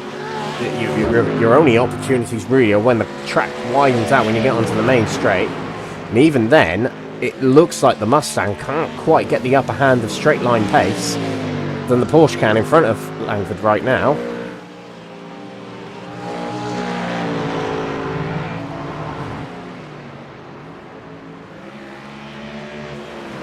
Oh no. Oh. How on earth is Tortok keeping hold of this guy? I thought he was doomed there. But has done really well to keep hold of the car yet again. But Langford is all over the rear. They're heading towards the end of this lap now.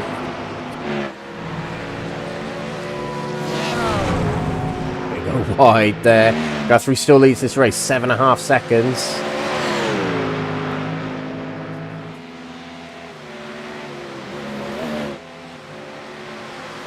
I mean, that worked previously, Harry. Putting off a driver. I think it was Jack Pittas who did that, actually. Right, this has got to be the moment where Langford lines up and overtake on the main straight. And that's not going to happen, taking a line like that through that banked corner. Tortok stretched away here. Langford will have to try and gain time in the Grand Prix circuit. Whoa, has powered his way around that long right-hander then.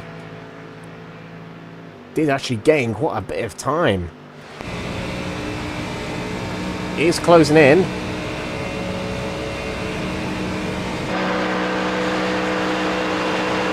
Well, I stand corrected. Is really closing in and might be able to get alongside. Tortok is trying to make that tough for Langford, but maybe some damage on Tordok's car has slowed him down. Langford has taken third place. Well, I stand corrected. The Mustang not having enough power. Either that or, as I just said, Tortok has some damage. And fastest lap of the race for William Guthrie. Tortok heads into the pits. Maybe he does have some damage on the car and he is going to try and repair that now.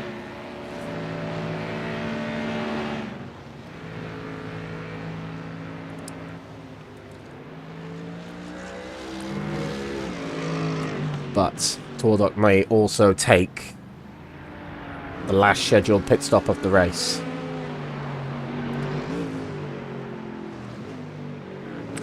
So that sets Langford free into third place for now anyway.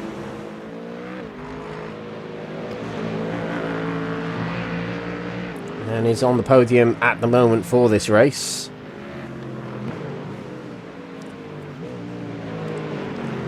Be a fair target for Langford to get in this race. Will only, as it stands, lose 10 points in the championship to William Guthrie.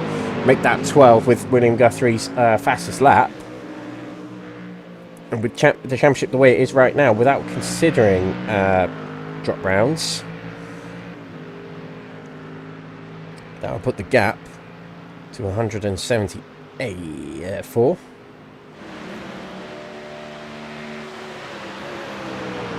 With drop rounds, William Guthrie probably will be leading the championship right now with drop rounds. But we'll see what Langford can achieve for the rest of this race. Might it be that if the order is right where it is right now, do Type 2 swap to try and get their main driver in the championship right now into a better position. Teammate Zara McGuinness just ahead, led by teammate Langford. Doesn't make it too difficult for Langford either. Now, in silver category, into the pits is... out of the pits, shall we say, is Jeffrey Kruger. And I think Paul Williams... I said Paul Williams had an instant. Hang on a minute. Was there a half spin heading on to the hairpin? He's still in the lead of silver category, even with that scheduled stop now. Yeah, has spun it, heading out of the pits. The tyre's cold. Got it onto the curb, and of course, that's something these drivers have had to learn the hard way on iRacing now, is if you get the car high on the curb on cold tyres, it just will not stay in a straight line. But Paul Williams hasn't lost too much. He's still in the lead of this race. Probably the only mistake we've actually seen from Paul Williams tonight. Now, leader of the bronze category, Bulavicius, is in the pits. Andy Rooney carries on, so may well assume the lead of the race here. We've also got Quinton Klump at third place, back out on the track in third place. Andy Rooney takes the lead of the bronze category, but has a pit stop yet to take. Alan McCain in silvers is in the pits, fourth place, trying to make a charge for third place at the moment. He's got Wojciech Kerp not too far behind as well. Bulavicius back out on the track. With Mike Riedner heading down the main straight behind Bulavicius, so it's demoralising when you can see the driver ahead of you is more than a pit stop ahead of you. But Mike Riedner, with the way things are right now, this would be best result of the season if he can maintain it. So that would be a big, big plus for Mike Riedner. Not a regular on the podium in bronze category, but tonight he'll take that. I'm sure he will. Now, that last lap from William Guthrie was about half a second quicker than Jack Pittas, but was fastest lap of the race, and was more than a second quicker than Langford. Now, of course, Langford was sitting behind Tordock for a lot of that last lap. Did have a big slipstream bounce down the main straight, but it might suggest that Langford might go quicker than 7:52 on this lap.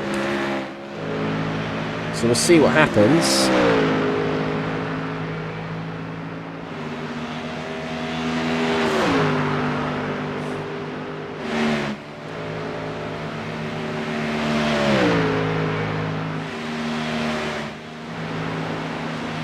Now the thing is, with drivers who have pitted now, they don't have the fear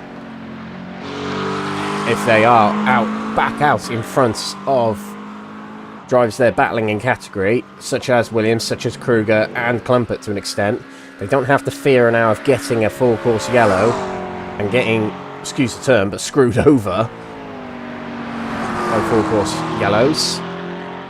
Bulavicius still is in a little bit of danger of one coming. If one falls when Andy Rooney is in the pits next time by, that'll be what Andy Rooney is probably praying for.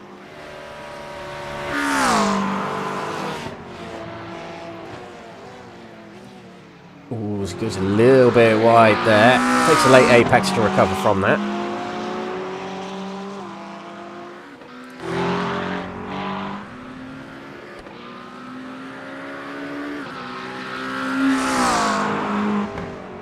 But at the moment tonight, we're going to have two different winners. And Paul Williams very nearly did win a race at the start, towards the start of the season. Interlagos, he was so close to winning that race, but Alan McCain got him on the line for a photo finish, and that did not lead to a win for Paul Williams. But tonight is looking rather good for him if he can keep it going.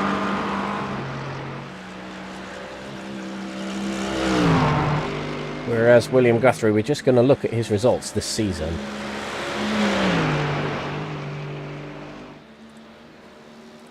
Sprint races has had 2 wins. One at Interlagos, one at Hockenheim. 1 win in feature races. That was at Aragon. An endurance win at Road America as well. So this will be win number 5 of the season.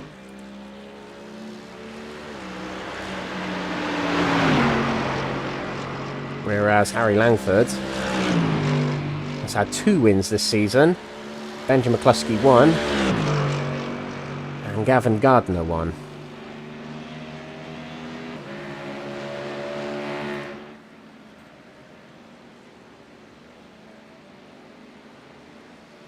But has put on another good show tonight as William Guthrie, and I think when you consider drop rounds, he will have taken control of the championship from tonight, the way things stand right now anyway. Anything can change still. Still has to take final pit stop.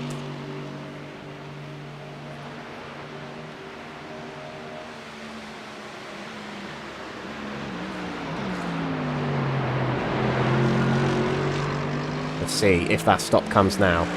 It is. Comes on lap 9. The transition from 9 to 10 anyway. And this, if goes smoothly, Guthrie will be in good control of the race. Jack Pittas comes into the pits as well. Langford 2. Benji McCluskey has still got some way to go to get to the pits, but right now he'll definitely be hoping not for a full course yellow to come out and lose more time. But if you're Benji McCluskey right now, you'll be feeling like for the remainder of the season to keep the number 1 on the door, going to have to win a few more races because William Guthrie is cleaning up when it comes to the race wins. Guthrie did say towards the end of last season that this season he is going for the championship, and so far it's looking pretty good. McCluskey keeps himself quiet at the start of the season. In the seasons where he has won the championship, it has been the last half of the championship where he's really stamped his ground. Let's see if that happens this season. The only thing that has actually stopped him from winning 4 championships in a row was the internet droppage he had in season 7.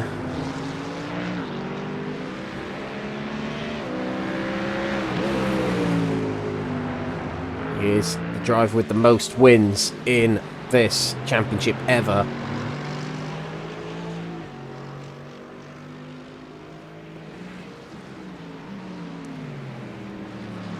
Guthrie's back out on the track. 23 seconds behind with Benji McCluskey. Gavin Gardner is in 3rd place here, but is yet to take a stop. And complete another lap. Has no pit stops to take is Paul Williams. And Andy Rooney still hasn't pitted. It will probably be at the end of this lap where he does.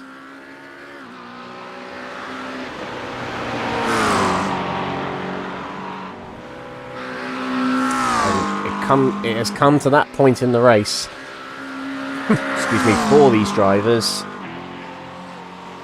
where you're settling down, just getting into a nice groove around this very, very tricky track, hitting the lines that you know work.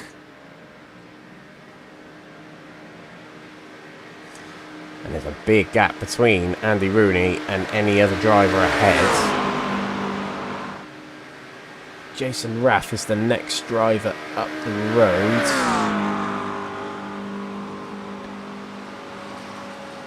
Who I believe is down by the VLN hairpin now.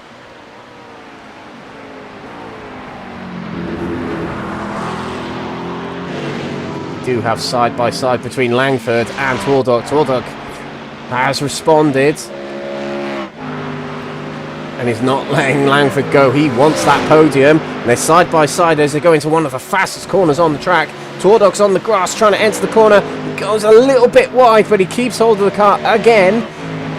But he has to surrender that position. Langford back into net 3rd, but he's having to fight for it. Twardog really isn't letting it go just yet. And back to the bronze category, Andy Rooney is in the pits. And back into the lead of the race is Tabulavicius. From 3rd, Riedner is in the pits, and he will be keeping a very keen eye on Robert Savage, who he needs to take another stop in this race, I believe.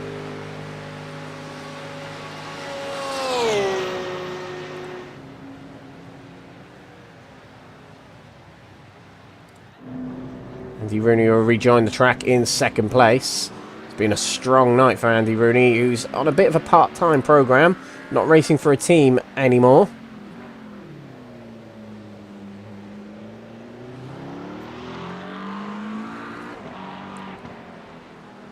Rob Savage does pass by Mike Reedner, who's still in the box.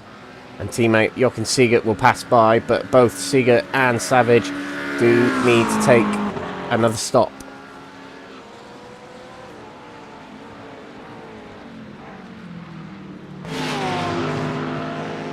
Back to this battle for net third place.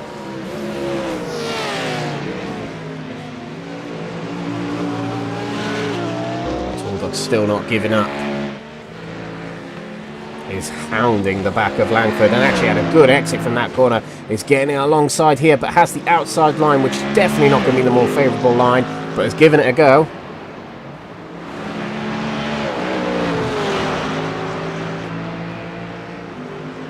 Tordok will actually have fresher tyres and more warmed up tyres, as Langford's tyres will be warmer than what of course he left the pits with, but they'll still be getting up to pace, up to temperature.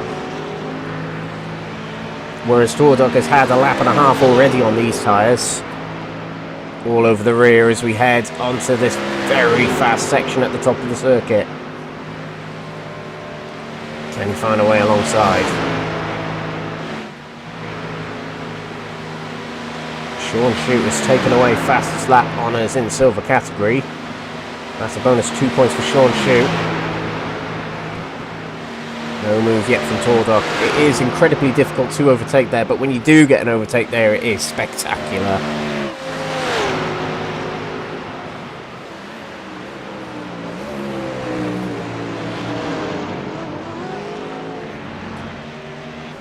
Black flag has just appeared for Stein Vatens.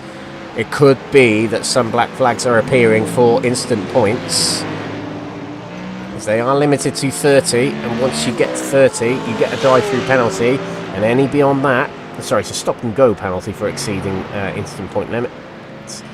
But once you get every 10 beyond 30 you get another penalty. Tordok has dropped off of Langford a little bit here.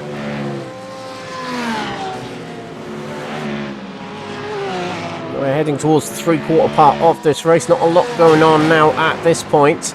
Drivers just waiting for others to pit, and other drivers who may be heading towards pit lane will be hoping that a full course yellow lands on their plates. I think McCluskey would be the only one hoping for that at this point in the race.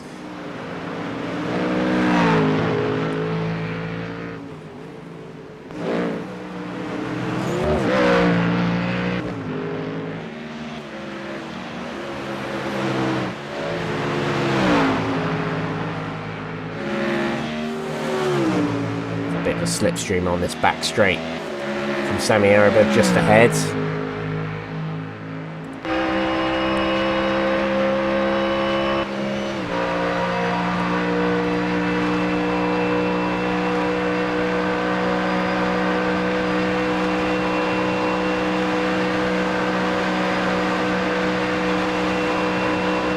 To 170 there.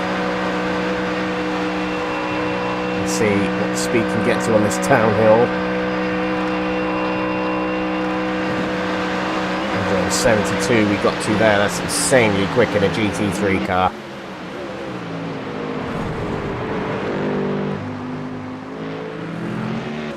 And into the pits goes Benji McCluskey.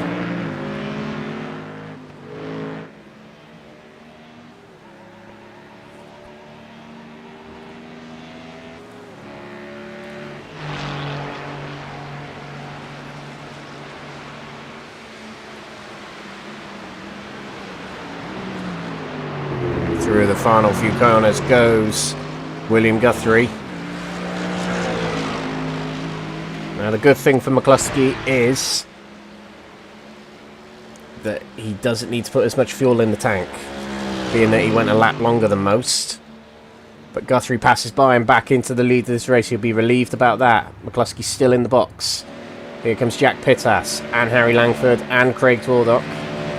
So that is going to see McCluskey back down into 5th. He should rejoin ahead of Archie Bennett still. That's Gavin Gardner passing by to go into his box, and Benji McCluskey's back out on the track. So let's see how much time he did lose. Just wait for the relatives to sort itself out once he crosses a few sector lines. But Craig Tordock is heading out of the Mercedes arena while McCluskey was just heading in. I think the gap is looking at around 17 seconds. So McCluskey has closed in quite a bit, to be fair. And with 1 lap extra that he would have done, that would have gained some time. You know what, on a track like this, that would have gained a lot of time, but it's not going to be quite enough. And in fact, that extra lap he did gain has been the downfall of this race. Without that, really would be contending in this race. Back to Silvers. Paul Williams still leads, and that last lap was about half a second quicker than Jeffrey Kruger, who now is 9.5 seconds back. Quinton Klumper might be heading towards best result of the season so far with 3rd place.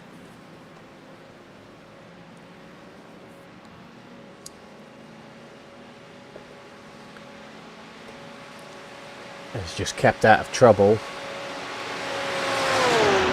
Anna McCain has had a pretty good recovery to 4th in Silvers. Had a lap 1 incident, and that really set him back. Oh, I think there's been some incidents further back in the pack. Matt Gatter and Stephen de Gravellia have had an incident. Wojciech Kerb is missing a front end on the car now. So a lot of incidents have happened just then. This might be a time we get a full course yellow. Meanwhile, back to the order. Bulavicius in bronze category. In fact, is 13th overall in this race. We have had a lot of dropouts. Or drop-off, shall we say, 13th in this race, not to be snuffed at when 46 started this race. And fastest lap of the race in bronze category to go with it as well. What a debut this has been for Bulavicius.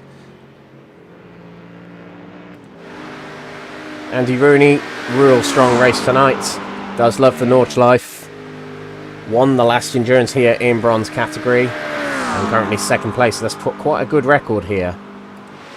And Robert Savage, not too far away, actually, from Andy Rooney.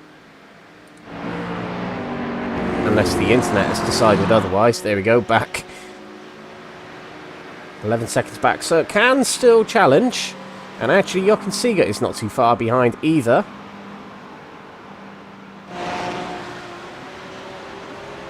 Mike Riedner is in 5th, but Rob Savage and Jochen Seeger are yet to pit. And there we go, Rob Savage is just about to pit and Jochen Seeger is in. So this could mean that Mike Riedner might get back into 3rd unless anything untoward or unlucky happens. And we are now in the final quarter of this race. This will be a shorter stop for Seeger and Savage. They won't need as much fuel. Oh my god, look at that. There's an incident in the middle of the track there. And that slowed up Benji McCluskey.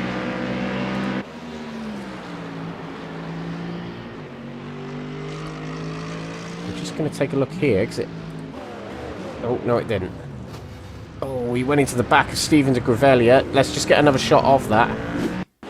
I think that was Davide Favo in the CSA car. Let's just take a look at what's happened to him.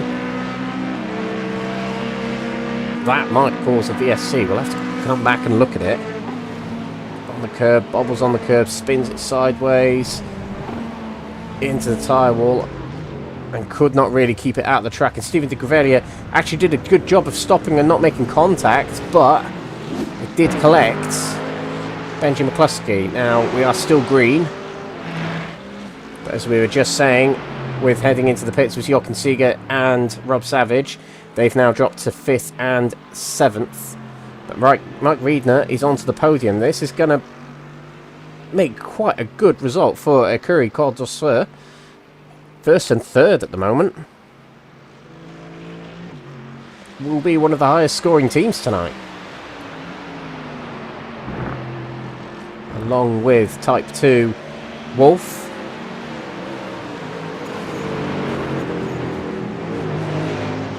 As they've got cars in second and third.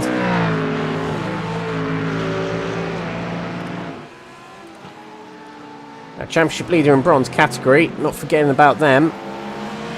Josh Downing in 8th place, and in fact is finishing quite a few places ahead of Gabriel Papaconstantino, who's down in 11th at the moment. So Josh Downing, this will actually help him in the championship tonight. He'll certainly have wanted a better result than this, but for the championship, he will probably take it right now. The only Acura driver in the field.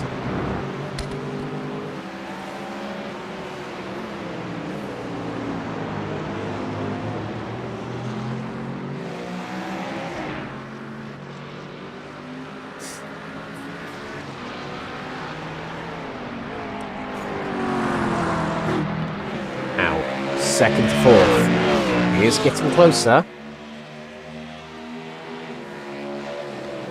Less than half second between Pittas and Langford.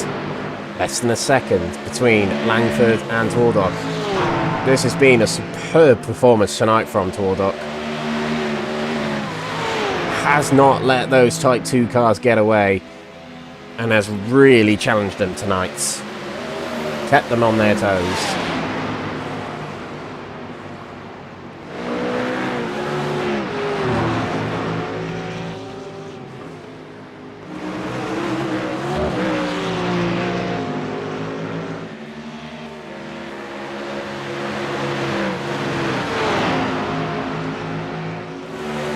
Out to the edge of the track there.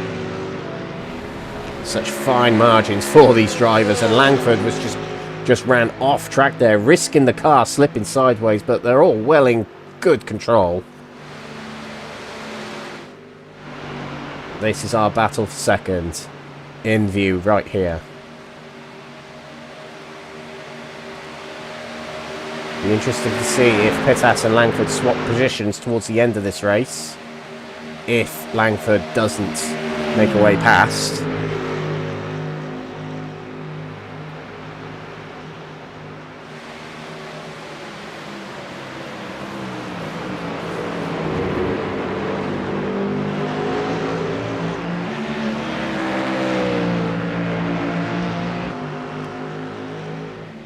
That's the end of lap 11 for these drivers. 10 seconds down from William Guthrie.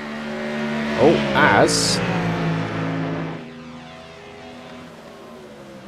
Langford guards the inside. Twardog got alongside on the outside. Can't complete the move. For a minute, I thought Langford was letting Twardog by.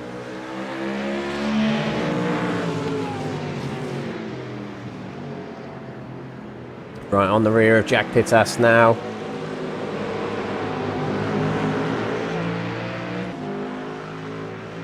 Is he going to go for a move in the VLN hairpin? No, he's not. But he did isolate himself out wide there. That put Twardog in to be contending close.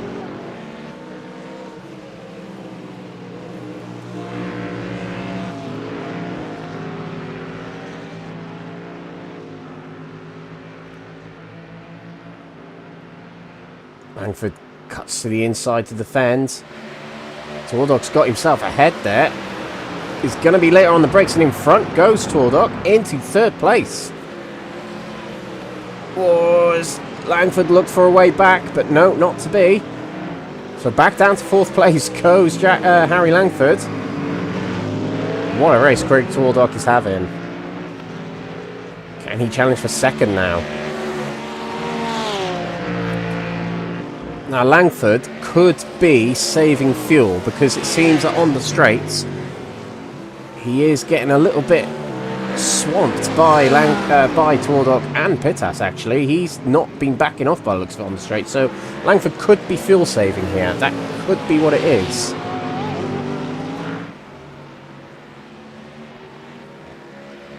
And if he jumps behind these two cars and gets a slipstream from them, that will save him a little bit of fuel. Langford is dropping back. I reckon he is saving fuel now.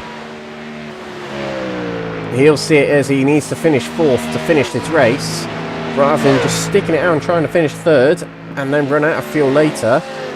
He's better off trying to fuel save now, and then if he can save enough fuel, floor it later to try and get that position back. Bulavicius sets fastest lap in bronze category. For those 2 bonus points, and is now a minute clear of Andy Rooney, so it's a commanding lead in bronze category for the newcomer tonight.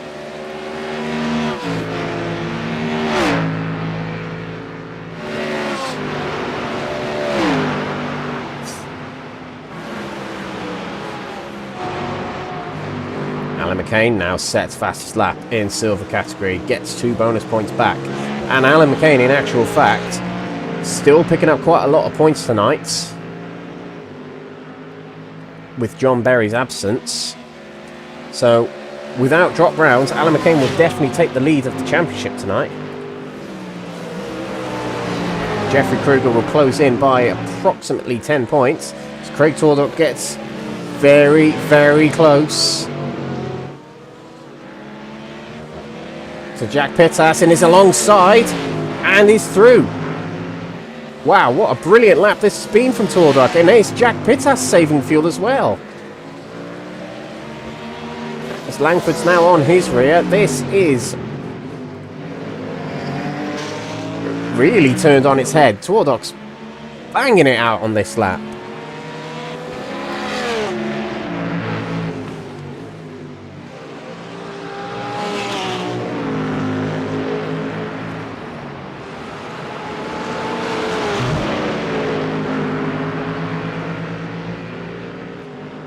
Be really interesting to know if Pittas and Langford are saving fuel. Let's get on board and let's have a little listen. Now, we're not going to be able to tell here. We're listening anyway.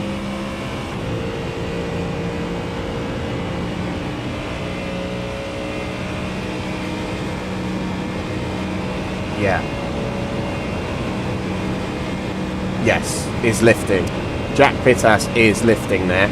Only a little bit. But a little bit.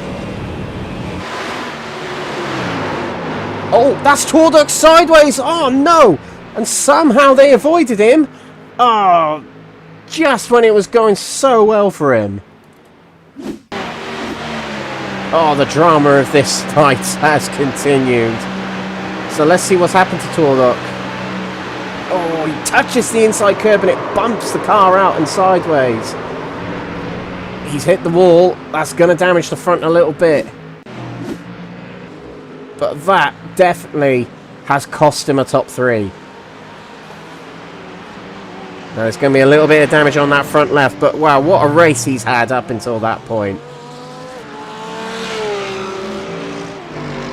And Langford might feel a little bit relieved about that. Well, him and Pittas, they all know now they'll be able to save a little bit of fuel and keep their position in the top 3. But wow, that Tordock has been bouncing off the curbs and sideways all the way through this race, but has handled it so well. But that little nudge against the curb is all it took. I'm actually gutted for him, I really am. Oh no, and Langford's now spun it! Oh, he's rear-ended it against the wall. No, you don't want to do that. This is the championship leader. Austin Powers on the Nordschleife here.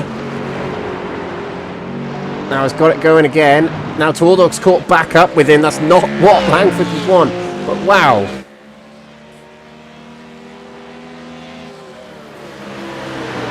Get another shot. Oh, hang on a minute. No, there is damage on Langford's car. He struggled to slow it down into that corner and get it turned in. Tordock has passed him by easily then. And there's a back marker here passing by. That's not going to phase the standings in this race. But Langford's down to 4th place. Might have to take it to the pits to get a fast repair. And that's going to put him in trouble with Benji McCluskey. And will lose him more points in the championship. Yeah, he's struggling to keep hold of the car there. Tordock's got away with it because he hit the front end. Oh, no, he hasn't. He spun it as well. What is going on? The start of this lap was looking great for Tordock, and then it turned around and looked great for Langford. He gets on the curb and could not keep hold of it. After that, he just would not re-grip. Oh, and he somehow avoided the VCR car there. I think that was David Price. But limping it back is Tordock. McCluskey passes by. McCluskey might have been just given a third place here. There's a little bit of damage on McCluskey's car. That might have been when he hit Stephen de Grevelier early on. But Langford limping it back to the pits. Is not full... Well, we are now under a full course yellow. How long are we going to have this full course yellow? Langford probably would have wanted it a bit later. But all those incidents have probably mounted to this.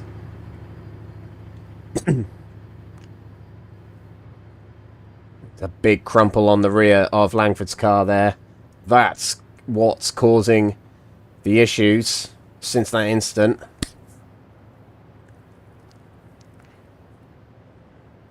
Could this be the turning point in the championship? He's not quite made it to pit lane. I don't think he's going to. He really would wanted this much later.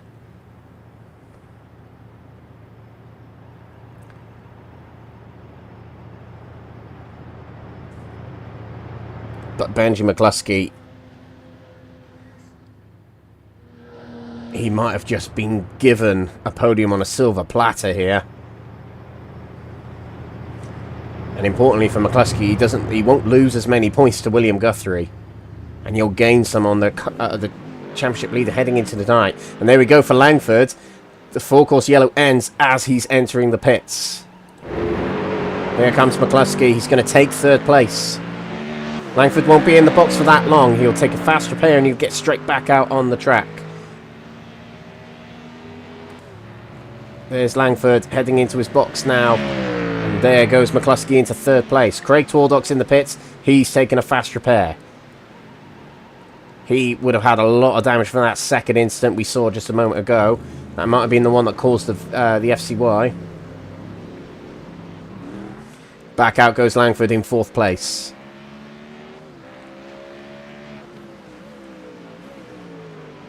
Fourth place, we're losing 15 points to William Guthrie, and maybe a further 2 with fastest lap to be considered. Gavin Gardner, last week's feature race winner, is now in the top 5. With Craig Tordock now down in 6th, rejoining the track now, and Phil McDougall is in the pits.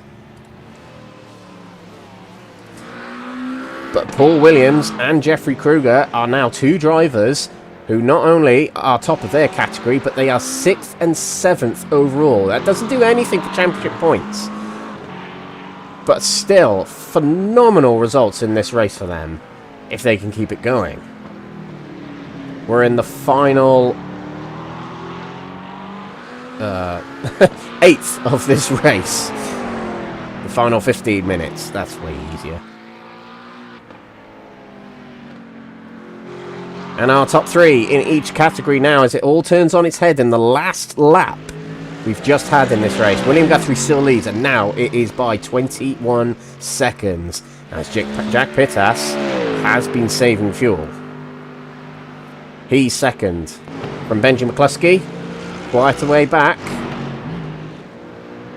But Benji McCluskey has found himself to be in the top 3 after what was seeming like a miserable night. Has turned into not such a miserable night for him. Harry Langford, it all just came undone on that last lap. Might have to settle for 4th now. And Gavin Gardner is up to 5th place in gold category, with Craig Tordock having to take another stop. Paul Williams is first in silvers, could be on his way to his first win in silver category for quite some time. I can't quite remember the last time he won in silver category, but he nearly won at Interlagos, but this might be the redemption for that night. Jeffrey Kruger is about 8 seconds behind Paul Williams, has gained a bit of time in the last lap actually. He was 1.5 seconds quicker. But Kruger could be on for a good result tonight. and gaining on the top of the championship. Of course, when drop rounds aren't implemented, he'd be considerably closer to Alan McCain and Jonathan Berry, who's missed a night tonight. So this could be a very good night in the championship for Jeffrey Kruger. Third in silver category, Quinton Klemper has been quiet tonight, but just kept himself out of trouble and is currently third in category for what will be a first podium of the season for Quinton. Bronze category, newcomer tonight, so a fresh face to us all in this bronze category. Tabula Vicious for Gasnet Motorsports on debut tonight, and on debut might well be taking a win. Is 1 minute clear at the moment of Andy Rooney, the previous bronze category Nordschleife winner back in season 6. Second place tonight. He also has been keeping his nose out of trouble and is in a good spot right now. And Mike Reedner, this would be the best result for Mike for a very long time. At his home circuit, going a little bit deep into the hairpin there, but third place at the moment with a healthy 15-second lead to Yaroslav Pataluk. And I believe we do have another FCY, and it's because, well, I'm not entirely sure what's happened. Something's happened out on the track. I think Stein Vatens has had an incident that may have caused it. Well, if we were going to see it, our chopper camera wasn't going to let us, so let's just get another quick shot of that from a better angle.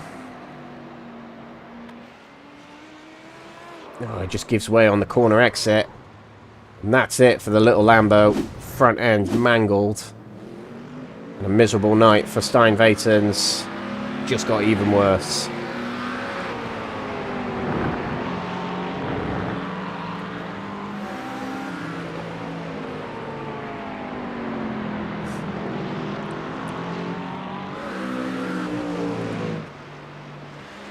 Just 11 minutes to go in this race. So it'll be this lap and then one more lap for William Guthrie to win his 5th race in gold category this season.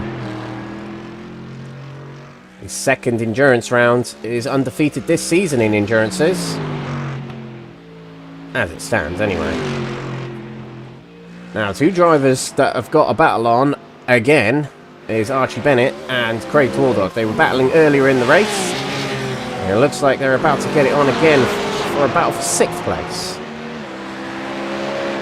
Both of them were in stronger positions at the start of this race, especially Tordog. Only a lap ago, he was taking 2nd place. And it was here where it came undone for him.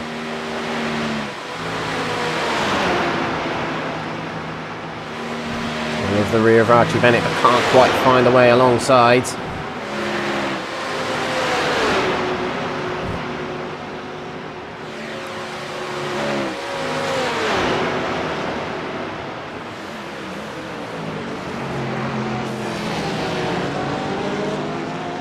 I am going to mention something in bronze category here. Tabula seems to be backing off. It's the time between him and Andy Rooney has been coming down in the last minute or so.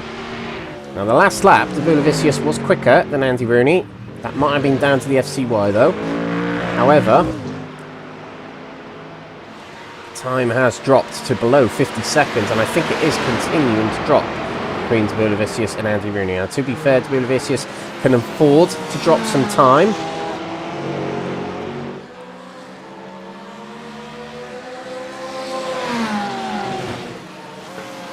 Now, these two have passed Jeffrey Kruger, who lets them go. I think Jeffrey Kruger at this point is probably trying to cash in for 2nd place. At the same time, he'll see a gap of 10 to 11 seconds between him and Paul Williams. He might want that. Now, we've been praising Paul Williams all race, but Jeffrey Kruger has kept it honest. 10 to 11 seconds is not much on this track. One mistake can turn that around for Jeffrey Kruger. But Paul Williams has been, well, he's made one mistake that I've seen in this race so far. And it was a half spin heading out of the pits.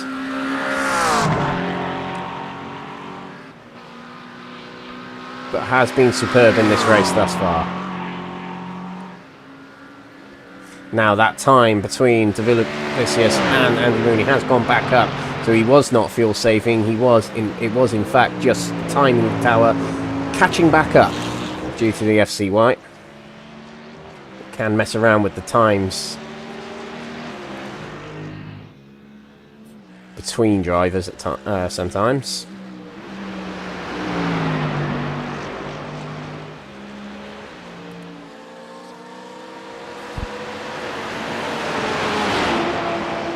Our battle for 6th place. Two drivers that have really put on a show tonight. Into the main straight. They're both in Porsches, so is Twardot going to get the better slipstream here? So far, yes.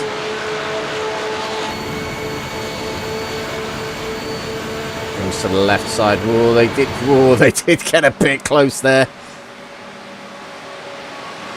Oh, and they did make contact. Somehow they kept it going. And fighting it back on the outside is Archie Bennett. More contact again. Archie Bennett bobbles across the curb and into the wall he goes. He will be able to nip it into the pits to get a fast repair. But that will not help, as that's Jeffrey Kruger passing by. Paul Williams is in the pits. He has not got enough fuel to finish this race. There goes Jeffrey Kruger into the lead of this race. Oh my word, Paul, what have you done? It's the final lap of this race as well, and he said he's clearly looked at his fuel counter and gone, nope, not enough, I'm going to have to get in there. Oh, Paul.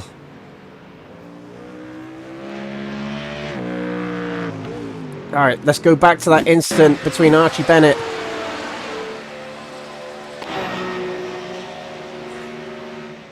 and Craig Twardot.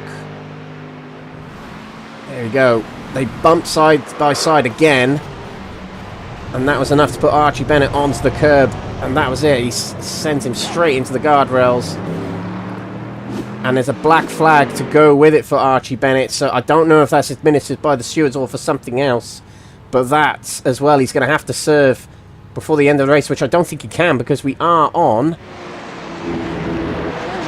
a white flag. Into the pits goes Quinton Klumpert as well. He's not got enough fuel. Now that's the thing with the Nordschleife. I did not even consider it earlier, but if you have not saved enough fuel and you have not put enough in on your last stop, it's more dangerous than other tracks, and that's going to put Alan McCain up into podium position. Now the question is, do these drivers have enough fuel? Have they stayed out risking it? Or do they genuinely have enough? That's the thing with FCYs and the length of this track, the updates to the cars, it's become even more difficult to calculate fuel. Paul Williams is back out on the track in 2nd place, but the only thing he can hope for is Jeffrey Kruger running out of fuel. That's the only thing he can hope for now. Paul Williams has had this race in his hands the whole time, but the penultimate lap has taken it away from him with not enough fuel. Bulavicius has carried on out on the track. He's got enough fuel. Andy Rooney's carried on as well. He's good for fuel. Well, he thinks he is anyway. But that's the only thing I'm wondering now, is if these drivers really have put enough fuel in. Oh, I don't... you know what? I thought the season ender at Daytona a few seasons ago, where the bronze category had a 6-way fight for the championship, it came down to the final lap to decide.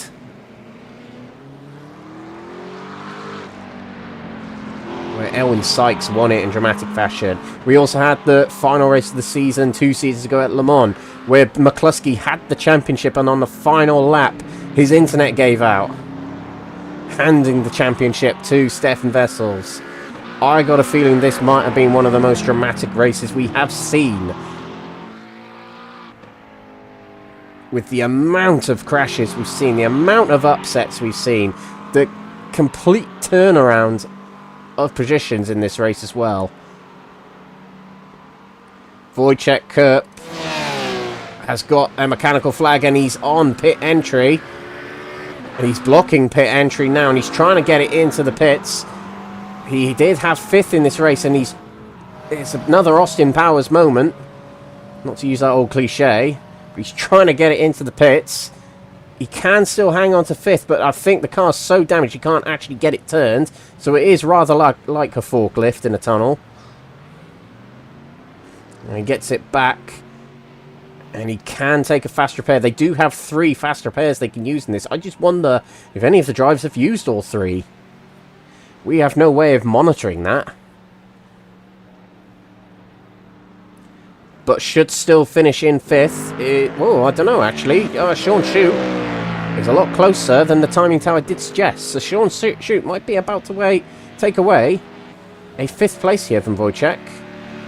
There he goes. Now, amongst all that drama, William Guthrie has done the majority of the lap. His final lap.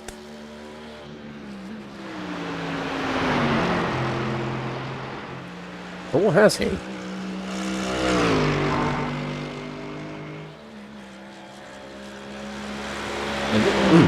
Okay, we might be about to have an extra lap here.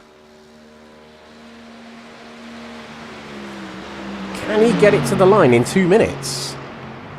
1 3/4 minutes. If we have an extra lap here, we are going to get drivers coming into the pits, all running out of fuel. Mark Baker's in the pits.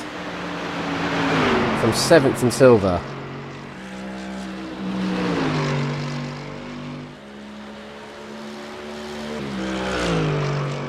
Now, that's the thing. William Guthrie has driven too quickly.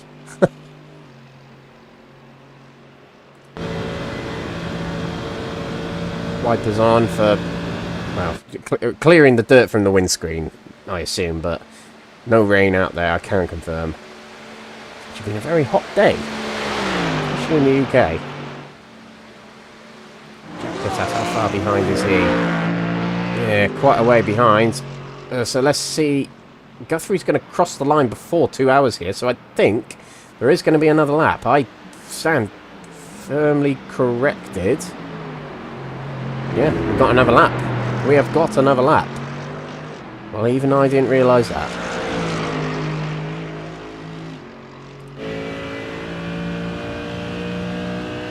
Yes, we do.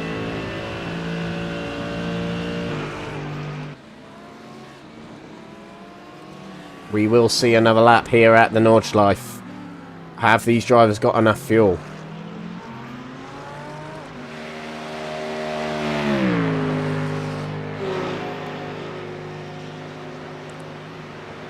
It's Paul Williams that would be absolutely begging that Jeffrey Kruger hasn't put enough fuel in.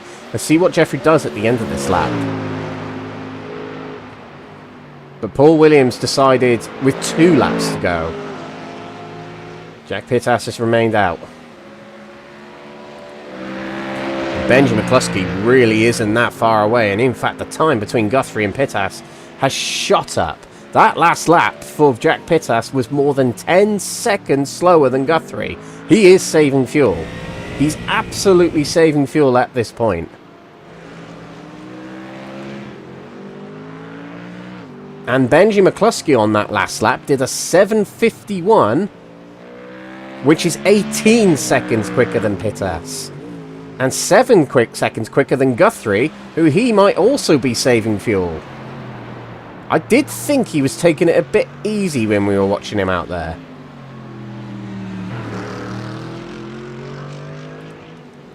Harry Langford, 4 seconds off the pace of McCluskey, who, don't forget, he went longer on his stop. McCluskey has an opportunity at 2nd now. You would not have thought that. You would not have thought that over an hour ago. You really wouldn't have. There's a black flag for Jeffrey Kruger. I got a feeling he's coming to the pits for fuel, but I think he sped into pit lane there. So that is going to hand it back to Paul Williams. So Kruger not only... I'm fairly sure that was speeding in the pit lane.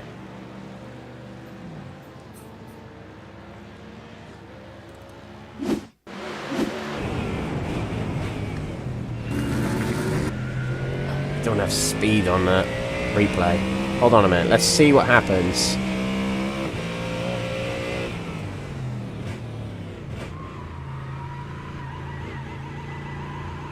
Didn't look like he sped. Is the penalty for something else then?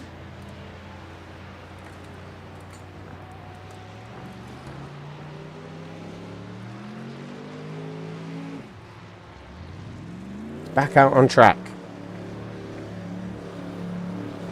Black flag cleared, so that must have come for him. Yeah, it's cleared, right, okay. And Alan McCain is in the pits. He hasn't got enough fuel. He was not going to get second anyway. But this does put it back to Paul Williams. He can breathe a sigh of relief. He really can. If he's indeed put enough fuel in the car to do this extra lap. This race isn't over, ladies and gentlemen. Don't take your eyes off it. It is not over. Bulavicius carries on. Believes he's got enough fuel. Quinton Klumpert is back into third place. But look who rejoins right behind. Alan McCain has got one lap to try and swipe away third place now from Quinton Klumpert. McCain has been the faster driver in this race. His fastest lap in this race is 5 seconds quicker than Klumpert.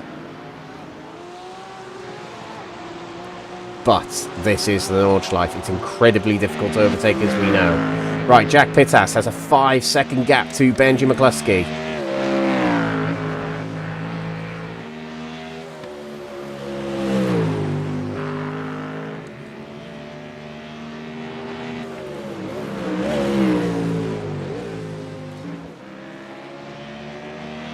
Look at those sector times.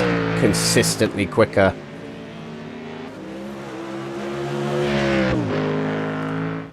Wojciech Kurp has had another incident.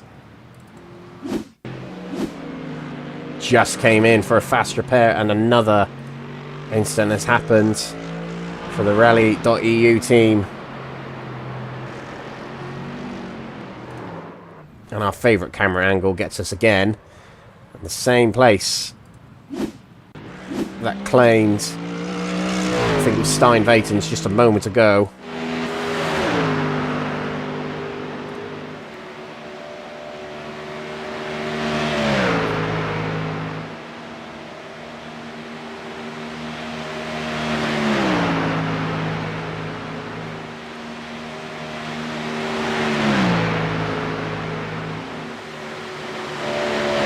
That last lap, McCluskey was slower than Pittas, but not by much.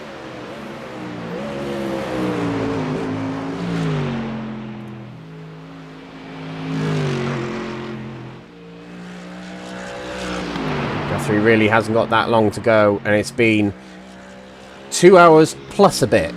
Quite a bit in this race, actually.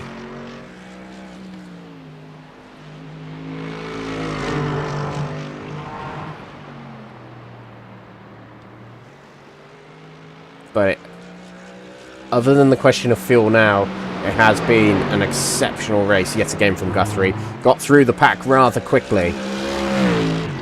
We'll come back to Guthrie shortly. Alan McCain is closing in on Quinton Klumpert still for third place in silvers. McCluskey is now below 4 seconds, give or take, behind Jack Pittas. I think Jack Pittas has put the foot down a little bit now on this lap. Maybe he thinks he's saved enough.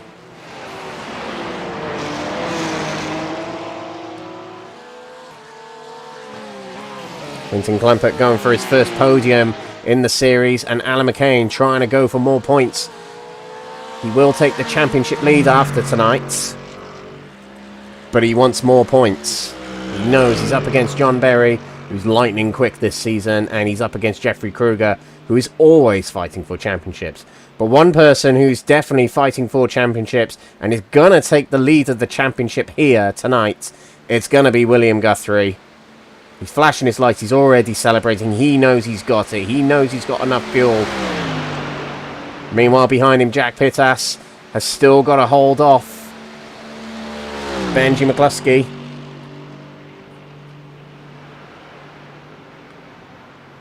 But here goes William Guthrie after a difficult race. It's been for everyone.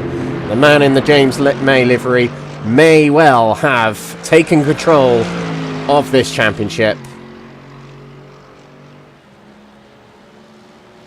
Guthrie is your Nordschleife winner here at NXTGEN. Masterclass, and his 5th win of the season.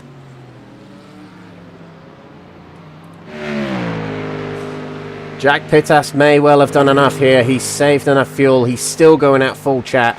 It's below 3 seconds between him and McCluskey, but as long as he gets it through these final few corners, he's got 2nd place and his best result of the season so far.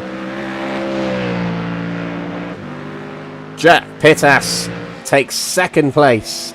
A strong result for him in the very cool livery. Benji McCluskey, he would not have had himself down as 3rd place, but with that, he gets fastest lap of the race as well. That's going to be a bonus 2 points for them. That could be crucial later on down the line.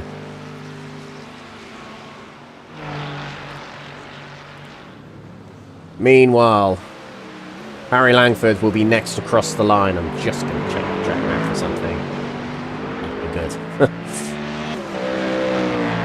Well, he'll feel really disappointed, I think. But you know what? There's more rounds to go, and Langford has been brilliant so in the first half of this season. He takes 4th in this race, though, and Gavin Gardner with another strong result, 5th for him.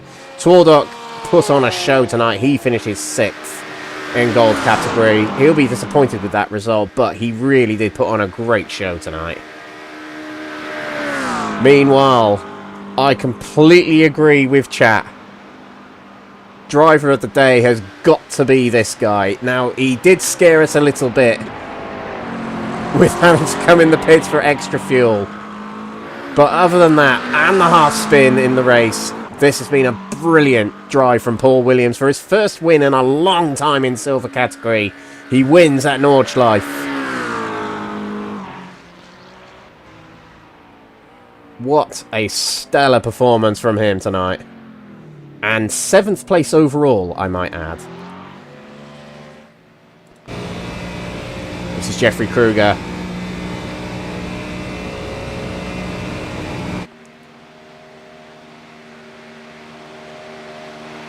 A very popular win indeed, Paul Williams.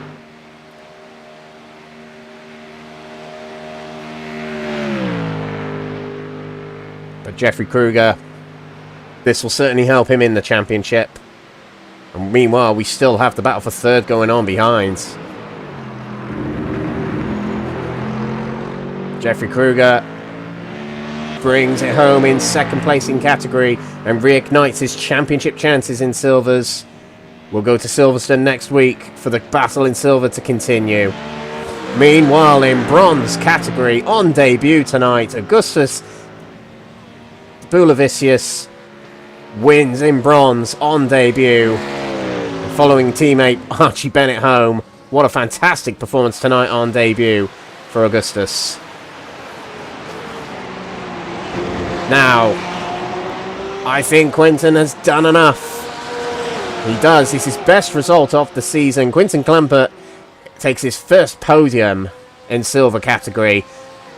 And I think now championship leader Alan McCain is 4th place.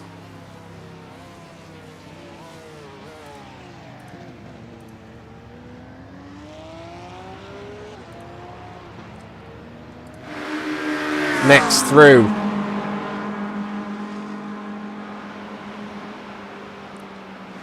Andy Rooney in bronze category. He won this race back in season 6. But 2nd place tonight, he'd be super proud of that, despite being on a part-time program. it is second place for Andy Rooney in bronze category. Brilliant performance from him tonight. Kept himself well out of trouble as well. And another driver who's kept himself well out of trouble. His teammates got the win tonight, but it's a podium for another ECO driver, a Curry-Dwasser team. Mike Riedner on home turf is going to get a podium for what will be his best result for a very, very long time in bronze category. And he tours it through the final few corners just to make sure he gets there. Mike Riedner might have run out of fuel. Maybe. It's third place for Mike Riedner, regardless. What a great performance from him tonight. And we saw the black flag from Jeffrey Kruger for his final stop. It was administered by iRacing, not the race steward, so something happened. It might have been that he exceeded the instant points, but he was able to serve it in that stop, and he was able to take on fuel. Might have been a glitch also. Not too sure. But, wow, I'm knackered. I'm absolutely knackered after that race. That was such a good endurance, though. It's really good that we have such exciting races now in these endurances. They're not predictable anymore. They used to be so predictable, these endurance races, but now anything can happen, and anything has happened. Anything did even happen tonight. Okay, so let's have a look at the race results from round 6. In fact, we can't, because not all drivers have finished yet. So we'll come to it very shortly. Now, we do have championship results. Now, given that Paul Williams is is the one who looks after the points, I'm not surprised that after a race win tonight, he's updated it rather quickly. Brilliant. Oh. Well, yeah, okay, yeah, fair enough, chat. Yeah, I shouldn't be knackered after that one. You guys have more than a reason to be a bit tired after that. Oh. That was great, though. That was really great to watch. I imagine some drivers hated that. But, yeah.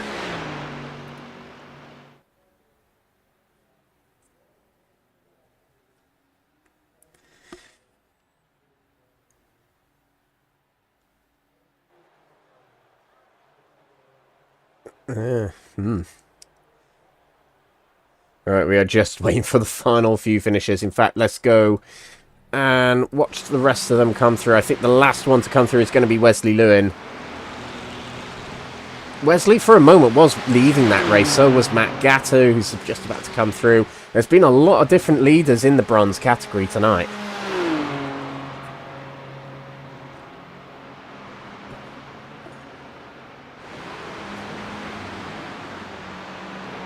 Yep, Andy, I have commented tonight that you do indeed love this track, and it's clear to see. It really is. Great result for you, Andy. There we go. Wesley Lewin's going to come through to finish the race. I believe the last of the lead lap finishers. All those that could be bothered to finish the race. One or the other. Right, let's go to our results in gold category. William Guthrie is a 5-time winner this season. Jack Pittas, best result of the season, second place, with Benji McCluskey in third place. Harry Langford loses out for fourth place due to an incident he had on the penultimate lap. Gavin Gardner, fifth position, a strong result last time out at Hockenheim, and repeats a good result here tonight with fifth place. Craig Tordock in sixth position was one of the stars tonight. A good result still, despite the dramas that came to him. Phil McDougall had quite a quiet race, actually, but 7th place is a real good result for him. Archie Bennett in 8th place was towards the front at the start of the race. Gaz Williams kept quiet in that race. He finishes 9th, with Adam Wilson-Weir in 10th. Jason Raff is the last of the lead lap finishers in 11th. A lap down was David Price, and DNFs for Stefan Vessels, Jesse Payne-Wilkins, Klaas Vellen, and Ben Eltria. Silver category next. Paul Williams gets a win in silver category. It's been a long time coming, but he nails it. Jeffrey Kruger finishes second place, puts himself back on track for the championship in silver category. Quinton Klumper in third position, his best result of the season and his first podium of the season. Alan McCain, fourth position. Damage limitation in that race, clearly for him, but comes through with a fairly decent result. Sean Shute, fifth from Wojciech Kerp, and Mark Baker rounds off the lead lap finishers. A lap down was Zara McGuinness. 2 laps down was Andrew Allen. 4 laps down was Stein Vatens, potentially a DNF, but also a DNF for Nigel Stock and Matthias Smolny. Bronze category now. Augustus... I can't say the name now at the most important point. The Bulavicius wins the race in bronze category on debut. Fantastic debut tonight, and let's see what he can do for the remainder of the season. Andy Rooney, second position, won the last race at the Nordschleife. Second tonight, is in a good run of form here at the Nordschleife in the NXTGEN League. Mike Reedner, best result of the season, best result for quite a long time actually, is third position. Rob Savage, fourth position, with Jochen Seeger in fifth on home turf tonight. Josh Downing, leading the championship heading into tonight, is sixth. Seventh is Yaroslav Pataluk from Matt Gatter in eighth position. Wesley Lewin rounding off the top, the lead lap finishers. A lap down was Gabriel Papaconstantino, not such a good night for him. Shamoy Samuel, a lap down. Sami Ariba, Stephen de Gravelia, and potentially DNFs for Fabian Kozielek, Davide Favo, Lewis Mason, Kurt Van Honecker, and Leslie Brazil. And before we head into some interviews, hopefully we've got some. I'd love to chat to our race winners tonight, but we'll see if they want to come have a chat. We are going to look at the championship standings as we head out of tonight's round. So let's go to the goal category first of all. Oh, it hasn't been updated. Yes, it has. Brilliant. Harry Langford is still in the lead of the championship, but only by 3 points now. Now, we still have drop rounds to be implemented here. I'm not sure when they get implemented, but we'll see. It is 50 points tonight for William Guthrie, as he's now only 3 points off top spot. In third place, Benji McCluskey did get the bonus points for the fastest lap, and he therefore is only 11 points off top spot. It is on in gold category. Jack Pittas, with that strong result tonight, takes back fourth in the championship, back to where he belongs, I feel. Brilliant result tonight, and Gavin Gardner holds fifth position in the championship. Gaz Williams drops to sixth, and Stefan Vessels drops to seventh. Adam Wilson-Weir, eighth from George Plaster in ninth, and Craig Tordock in 10th, moves into the top 10 with his result tonight. Meanwhile, in silver category, Alan McCain takes the lead of the championship, as we said, and that is by 20 points from second place tonight, Jeffrey Kruger. Jonathan Berry, third position, moves down due to missing 2 rounds this season, but let's see if he's back at home race Silverstone next week. Quinton Klumper in fourth position with a strong result tonight, and up into the top 5 with a race win tonight is Paul Williams. Andrew Allen, sixth position from Matthew Addy, Wojciech Kerp in 8th position from Sean Shute, and Stein Vatens in 10th. Bronze category now. Josh Downing still leads the championship after tonight, and that is now by 25 points due to a disappointing result. He'll probably find for himself Gabriel Papaconstantino in second position there. Up to third place now, Jochen Seeger.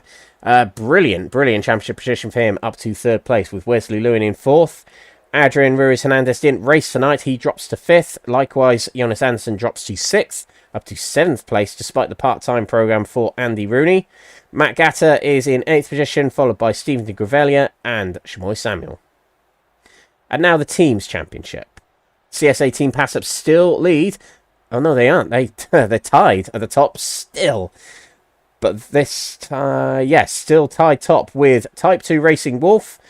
And into third place now with Alan McCain's result is Crest Autosport, my team. But up into 4th place with tonight's result, Mike Reedner, Jochen Seeger and Paul Williams definitely waving the flag tonight. 4th place goes the Akuri Col d'Osseur team. And just behind is Type 2 Racing Mords. Now, we do have some interviews lined up. Now, we're not going to go too far back in this race. Or are we? I'm not too sure. Okay, let's go. Let's go back to the hour mark, and then we'll get a replay on the go. And we'll speak to some drivers. Let's first of all speak to Our race winner in gold category is going to be first up in the interview booth. It's going to be William Guthrie. So we welcome William Guthrie to the commentary booth right now. William, can you hear us okay, mate? Oh, yeah. Loud and clear. Yeah, all good, and we can hear you too. Well, 5th win of the season. Making quite a habit of this. Just chat us through how tonight went. It looked like it was plain sailing, but I've got a feeling it might not have been so much, being that it's Nordschleife and there's a bit of issue with fuel, etc. in that race. No, it wasn't too bad. I'm always generally pretty good in my fuel. Like, I can work out my fuel pretty good. It's what won me Road America. It's what wins me endurance races. I'm just really good in fuel. I can work it out. I use caps, and I can just work my fuel backwards. Like, I don't let iRacing do it. I do my fuel all myself. I had a rough idea of what was going to be the strategy before going into the race, but I sort of knew just take her easy and save fuel, and I should be able to do it and just about get to the line on just good fuel. So I think I finished with like 2 or 3 litres of fuel, which is perfect. I just took 3 stops at full fuel. I could have took 1 stop at like 80 litres, but I thought there's no point in risking it over 4 litres. So yeah, it was pretty. Once the first lap was over, it was pretty easy. Just knew I had to settle into a rhythm, save as much fuel as I can. The Merc's good in fuel, so I knew it would just be a fairly straightforward fuel saving race, and it played out that way. The full course yellows definitely helped, because you're on, like, you just whack at the pit limiter on, and you're just going no speed. You put very little throttle input on, and you just save a lot of fuel. Okay, and that's really good insight. Thanks for that. So what point in the race did you get into a bit of a fuel saving mode? Was it earlier in the race when you had a comfortable lead, or was it later in the race when you realised, okay, I'm going to need a bit more fuel for the end of the race here? Basically just from the get-go. As soon as the race started and sort of got onto the ring, I started saving. I knew Jack behind me was probably going quite quick, because he was right up behind me, because I got past him because there was a crash coming through the Mercedes-Benz arena bit. But I just sort of knew, as long as there's no need to push, like, I just keep saving fuel, and even if there's people ahead of me, they're probably going to be going flat out, and I'll get past them when they stop. It didn't quite work out like that, because Craig still came out ahead of me, but I quickly got past him after the stops, and then after that it was just fuel save, a couple of big lifts here and there. I sort of knew, I've done enough laps now just to know where I can be quick and save fuel, so I pretty much just, the whole race, just kind of big lifts, just chilled out in my rhythm, and yeah, it was pretty chill, to be honest with you. Excellent stuff. Now, let's talk about the championship. You are 3 points behind Harry Langford now. It wasn't looking so good a few rounds ago. Harry Langford was well in control, but you must feel at this point, with the most wins in gold category, you're now only 3 points behind. You must be feeling pretty good about the championship right now. Yeah, I know. I had quite a bad round at Hockenheim last week. I mean, I won the sprint and I put it on pole, but I should have won the feature. But Stephen accidentally hit his pit limiter and run into the back from, not his fault, just a little accident. But I should have won last week at Hockenheim, but in the feature. But yeah, I've had a pretty good run. Mexico was bad, but it's because I was on the wrong brake pedal profile, and it really messed me up. But no, I'm pretty confident I can pull the 3-point gap. Like, I know I'm good in the feature races. I know I can be good in the sprints. The Mark's got a good BOP, well, better BOP now. It's really good on fuel. Like, I know, because from what Ben's telling me about, because obviously Ben, he runs the Mustang, I know from what he's telling me in his fuel numbers, I'm using considerably less fuel than him in the Mark, and the Mark's easier on its tyres, and I can get out of the corners better, and it's better than the straights. But it's things that was, even before the BOP it was good at, but it's just brought them a wee bit closer. The Mark's generally good over a race. This Mustang's better over one lap, if you get what I mean. The Mark's a better race car, and the Mustang's a better one lap car, if you get what I mean. But like, they're equally good, and if you're a good driver, so I drove it last season and did well, and put a good driver in either car, they're still going to do well. Yeah. It's just mainly experience. I've done a lot of sim racing, and I sort of know what the crack is, I know what to do, I know how the car feels. I just really like the Mark. I wanted to drive something different to the Mustang, and the Mark, I've never really driven the Mark much outside of this league, but I do really like it. Good stuff. Now, about the Merc, about James May, are we going to see James May winning the championship later in the season? Simple yes or no question. Yes. I thought that would be the answer. Right, next up we've got Silverstone. We've got a week break, but then we're back at Silverstone. Technically, the track that's closest to your home. Whereas you've got about a 45-minute flight to get there. I've got a 45-minute drive to get there. But Silverstone, how's that track for you? I do like Silverstone. It's grown on me over the years. The off tracks are a bit finicky, but like it's not too bad. I used to really hate it, but like as long as they'll be all right. It's a lot. You have to be quite conservative in Silverstone. You can't push it.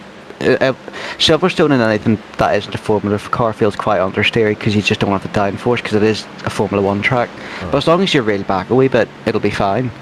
Like I find that the less you push in Silverstone, the more you get out of it, especially through like Maggots and Beckett's, and when you get down the Hamilton straight, is it Brooklands, the left-hander and the right, sort of horseshoe bit. When you get down the Hamilton straight, the first wee straight anyway, that bit after, as long as you're pretty conservative into there, like you'll be fine. Like Silverstone, you'll overheat your tires pretty quickly as well. So again, just be conservative and you'll be gold. And it's with it being a Formula 1 track, when we get to the feature, it'll be pretty easy to pass because it's a Formula 1 track nationwide.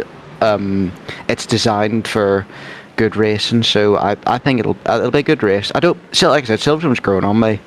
As a track, I used to really hate it, but I actually quite like it now, so I should go all right there. Yeah, and as you said, the racing should be good there, so yeah, should be a good one to look forward to. But anyone you want to give a shout out to who might be watching the broadcast tonight? Well, again, just the Phil Tilt lads and the Type 2 guys, and to the Type 2 guys that have invited me, Benji, Zara and Adam, and a couple like Barry and stuff, we're all going to Brands Hatch this weekend.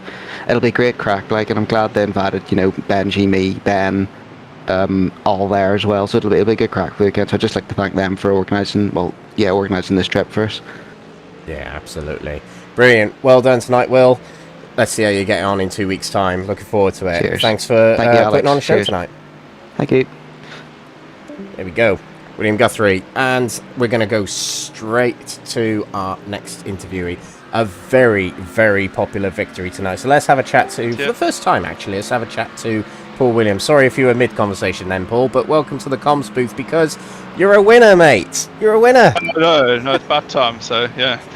Fantastic. Been looking forward to a win for a while. After that 29 hundredths of a loss I had the other day against who was it? I can't remember now, but it was bitter. But yeah, it's great to be here. I love this track, so it's fun. Fantastic. Now, so straight away I've got to ask you, is the Nordschleife one of your tracks? Because it just looked like you were in complete control from the word go tonight. Yeah, I've driven this a lot. With the Ecurie team that we're in, a bunch of German guys, we do a lot of the Nürburgring stuff. I've done a lot of the 24 hours. So yeah, I really love the place, and it's having done a few 24-hour races, you know it like the back of your hand, and it just feels good. And at the McLaren, I've just clicked with it this season. It just feels great. It's controlled. It's just lovely to drive. So yeah, you had that near win moment at Interlagos a few rounds ago, didn't you? So yeah, I feel like a win was coming this season. You seem to be in good form, but was there a little moment where there was a bit of a Code Brown moment towards the end of the race where you had to get some extra fuel, but in the end Jeffrey Kruger came in? Were you a little bit frightened at that point? I have to ask. I was totally frightened. I thought I pulled a bit of a gap on Jeffrey, but it was only 10 seconds I think at the time, and I had to pit, and I knew I wasn't going to make it, and I had to get in. So I thought hopefully he pits behind me, and then he didn't, and I thought he's got it, and then the next lap he came in. So yeah, that was a nice feeling. I thought I'd lost it. I didn't fuel save at all. I just gave it absolute beans all the time, and I thought maybe I'm going to pay the price with it. Oh, amazing stuff. Well, what about the rest of the season now? You've got yourself into a top 5, I believe, placement in the championship. What are your targets now for the season? What do you feel like you can achieve from this season? Look, I think I have a chance to be in the top few. I mean, there's some really quick guys in there, and depending on the track and the car and that, it's really tough. The guys are fast. But yeah, my aim is, try and podium everything from now until the end, and if I can do that, I should end up well. So, but yeah, the silver is really competitive this season, and yeah, some good guys, good fun. So yeah, enjoying it. Absolutely. Now, Silverstone's next. Technically your home track. So how are you feeling for Silverstone in 2 weeks' time? Yeah, I enjoy Silverstone. I like it very much. I'm generally not that quick there, and I haven't figured out why. So I need to spend a little bit of time to try and understand what I'm doing wrong. I've had a bit of coaching in GT3s from one of the top golds in the league in the last while, and I'm hoping that learning I've got from them can carry through to Silverstone. I love the track. I've driven there in real life many times. It's a lovely place. So Excellent stuff. Well, it's your first time in the comms booth, Paul. If there's anybody watching, give a shout out to them now. no, I think basically to the team, to the ecurie, the guys. The guys battle sometimes. It's tough, and this time round we've done really well this race. 3 of us have been on the podium this time, so our team points have gone up. So a shout out to those guys. We battle along there, and it's a nice bunch of guys, and I enjoy driving with them. So yeah, shout out to them. Amazing stuff. Well, I want to say thank you, Paul, for providing the iRace results server, because it's absolutely beautiful. So thank you very much for that. I'm glad you like it. I hope it can be valuable to people, and I enjoy it. A bit of a hobby. So yeah. My job's a data analyst, so I'm very impressed by that stuff. So yeah, brilliant stuff. Anyway, thank you very much, Paul. Have a good evening, and we'll see you next time at Silverstone. Thank you, mate. There we go. Brilliant stuff. A very popular win tonight, it has to be said.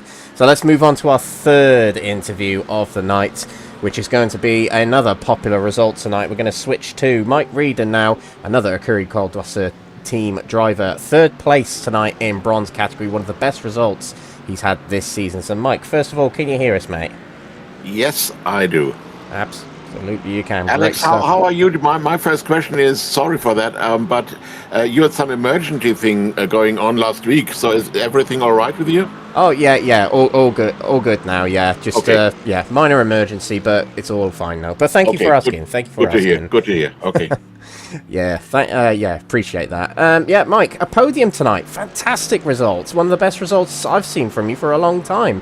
So... And it's on your home circuit. That is my best result in the league. Yeah. Oh, fantastic. Even better. And 19th place overall, which is in the top half of the field. So, on your home circuit, you must be very pleased. I am very pleased. And to be honest, this race was the reason why I entered the league this season again. Absolutely. 2 German tracks, in fact, on the calendar as well. But I don't like Hockenheim too much. But tonight went really well. How's this set you up for the rest of the season? Do you feel a little burst of confidence now for the rest of the season? Oh, not really. On the other tracks, I'm way too slow compared to the others. Some of the guys I've been watching or driving with in the last seasons, they have improved so much, and I really can't. The Nordschleife the Nürburgring is something special. I like that, and I'm 71 years old, so I won't get any better. Oh, wow, impressive. Well, but by tonight's result, you can call that a career-defining moment, maybe. Yeah, we will see. I don't think so, but thank you. Yeah. Okay, but when it comes to the championship, you've certainly helped out your team with plenty more points. But what about the next round at Silverstone? How are you feeling about that track coming up? Well, I watched a guy who I follow in Twitch, and he gave some very nice hints how to drive, especially the combination Abbey, those 3 corners, and where to look at. And honestly, I like Silverstone. I liked it more how it used to be. I was there about 25 or 30 years ago for a race at Silverstone, historic, with an Austin Healey 3000, and it was the course where you went under the bridge and then into the infield before Woodcote. And I like the old track more. The new track is so, I don't know, it takes a lot of the former fast, demanding corners out of it. You know what? I do agree with you, actually. I preferred the old layout of Silverstone. I just felt it had more character. So, yeah, I agree. And it's a shame we're not racing there. But, we'll have to make do with the current layout, which I suppose is better for Formula 1. But, hey-ho. I do agree. Right, so Mike, last question. It's your first time in the interview room. It's the first time your voice has been on the broadcast. Is there anybody you want to give a shout out to who might be watching tonight? What I'm watching tonight? Anyone who might be watching the broadcast? Anybody you want to say hello to? Well, I was on my own all race through. I was wondering that I think Andy Rooney he came in second. Is that right? Yes. And he was bloody fast. I mean, I was as fast as him or as slow as him at Hockenheim. So I thought, okay, Nürburgring will be fine, and he was bloody fast. So yeah, congratulations to him. Excellent stuff. Well, thank you very much, Mike, and well done tonight. That was superb racing tonight. We'll see you next time at Silverstone. Thank you, Alex. Have a good night. You too, mate. Thank you. Yep. There we go. Oh, what a lovely bloke.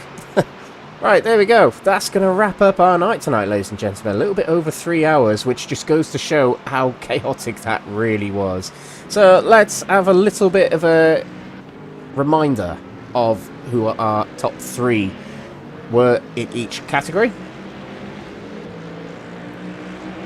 In the gold category, it was William Guthrie who took victory, number 5 of the season for him in gold category, from Jack Pittas and Benji McCluskey in third.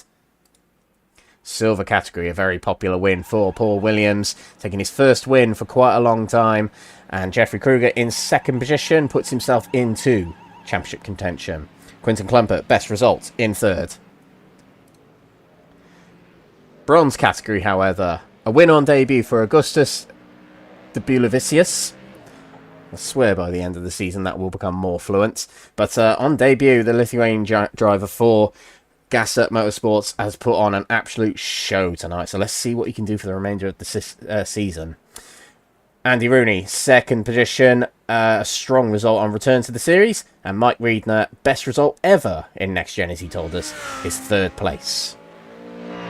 Let's remind ourselves of the championship standings as we head out of tonight's round, round 6, and into Silverstone next week. Harry Langford leads championship by 3 points from William Guthrie, and 11 points off top spot is Benji McCluskey.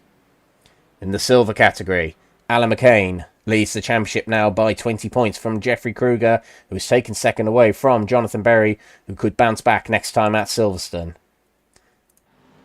And bronze category, Josh Downing, despite a mid-round, I would say, he would probably feel about that, but he still leads the championship, is in fact extended the championship lead by 25 points from Gabriel Papaconstantino, who he himself would probably call that a miserable night for himself, but he's still in the championship fight. Jochen Siegert puts himself into third in the championship following tonight's round, and as a result in the team's championship, a very successful night for the Écurie Col d'Oisseur team, the highest scoring team tonight with 95 points. I think that's more than any team has scored all season, so a very successful night for them at their home track.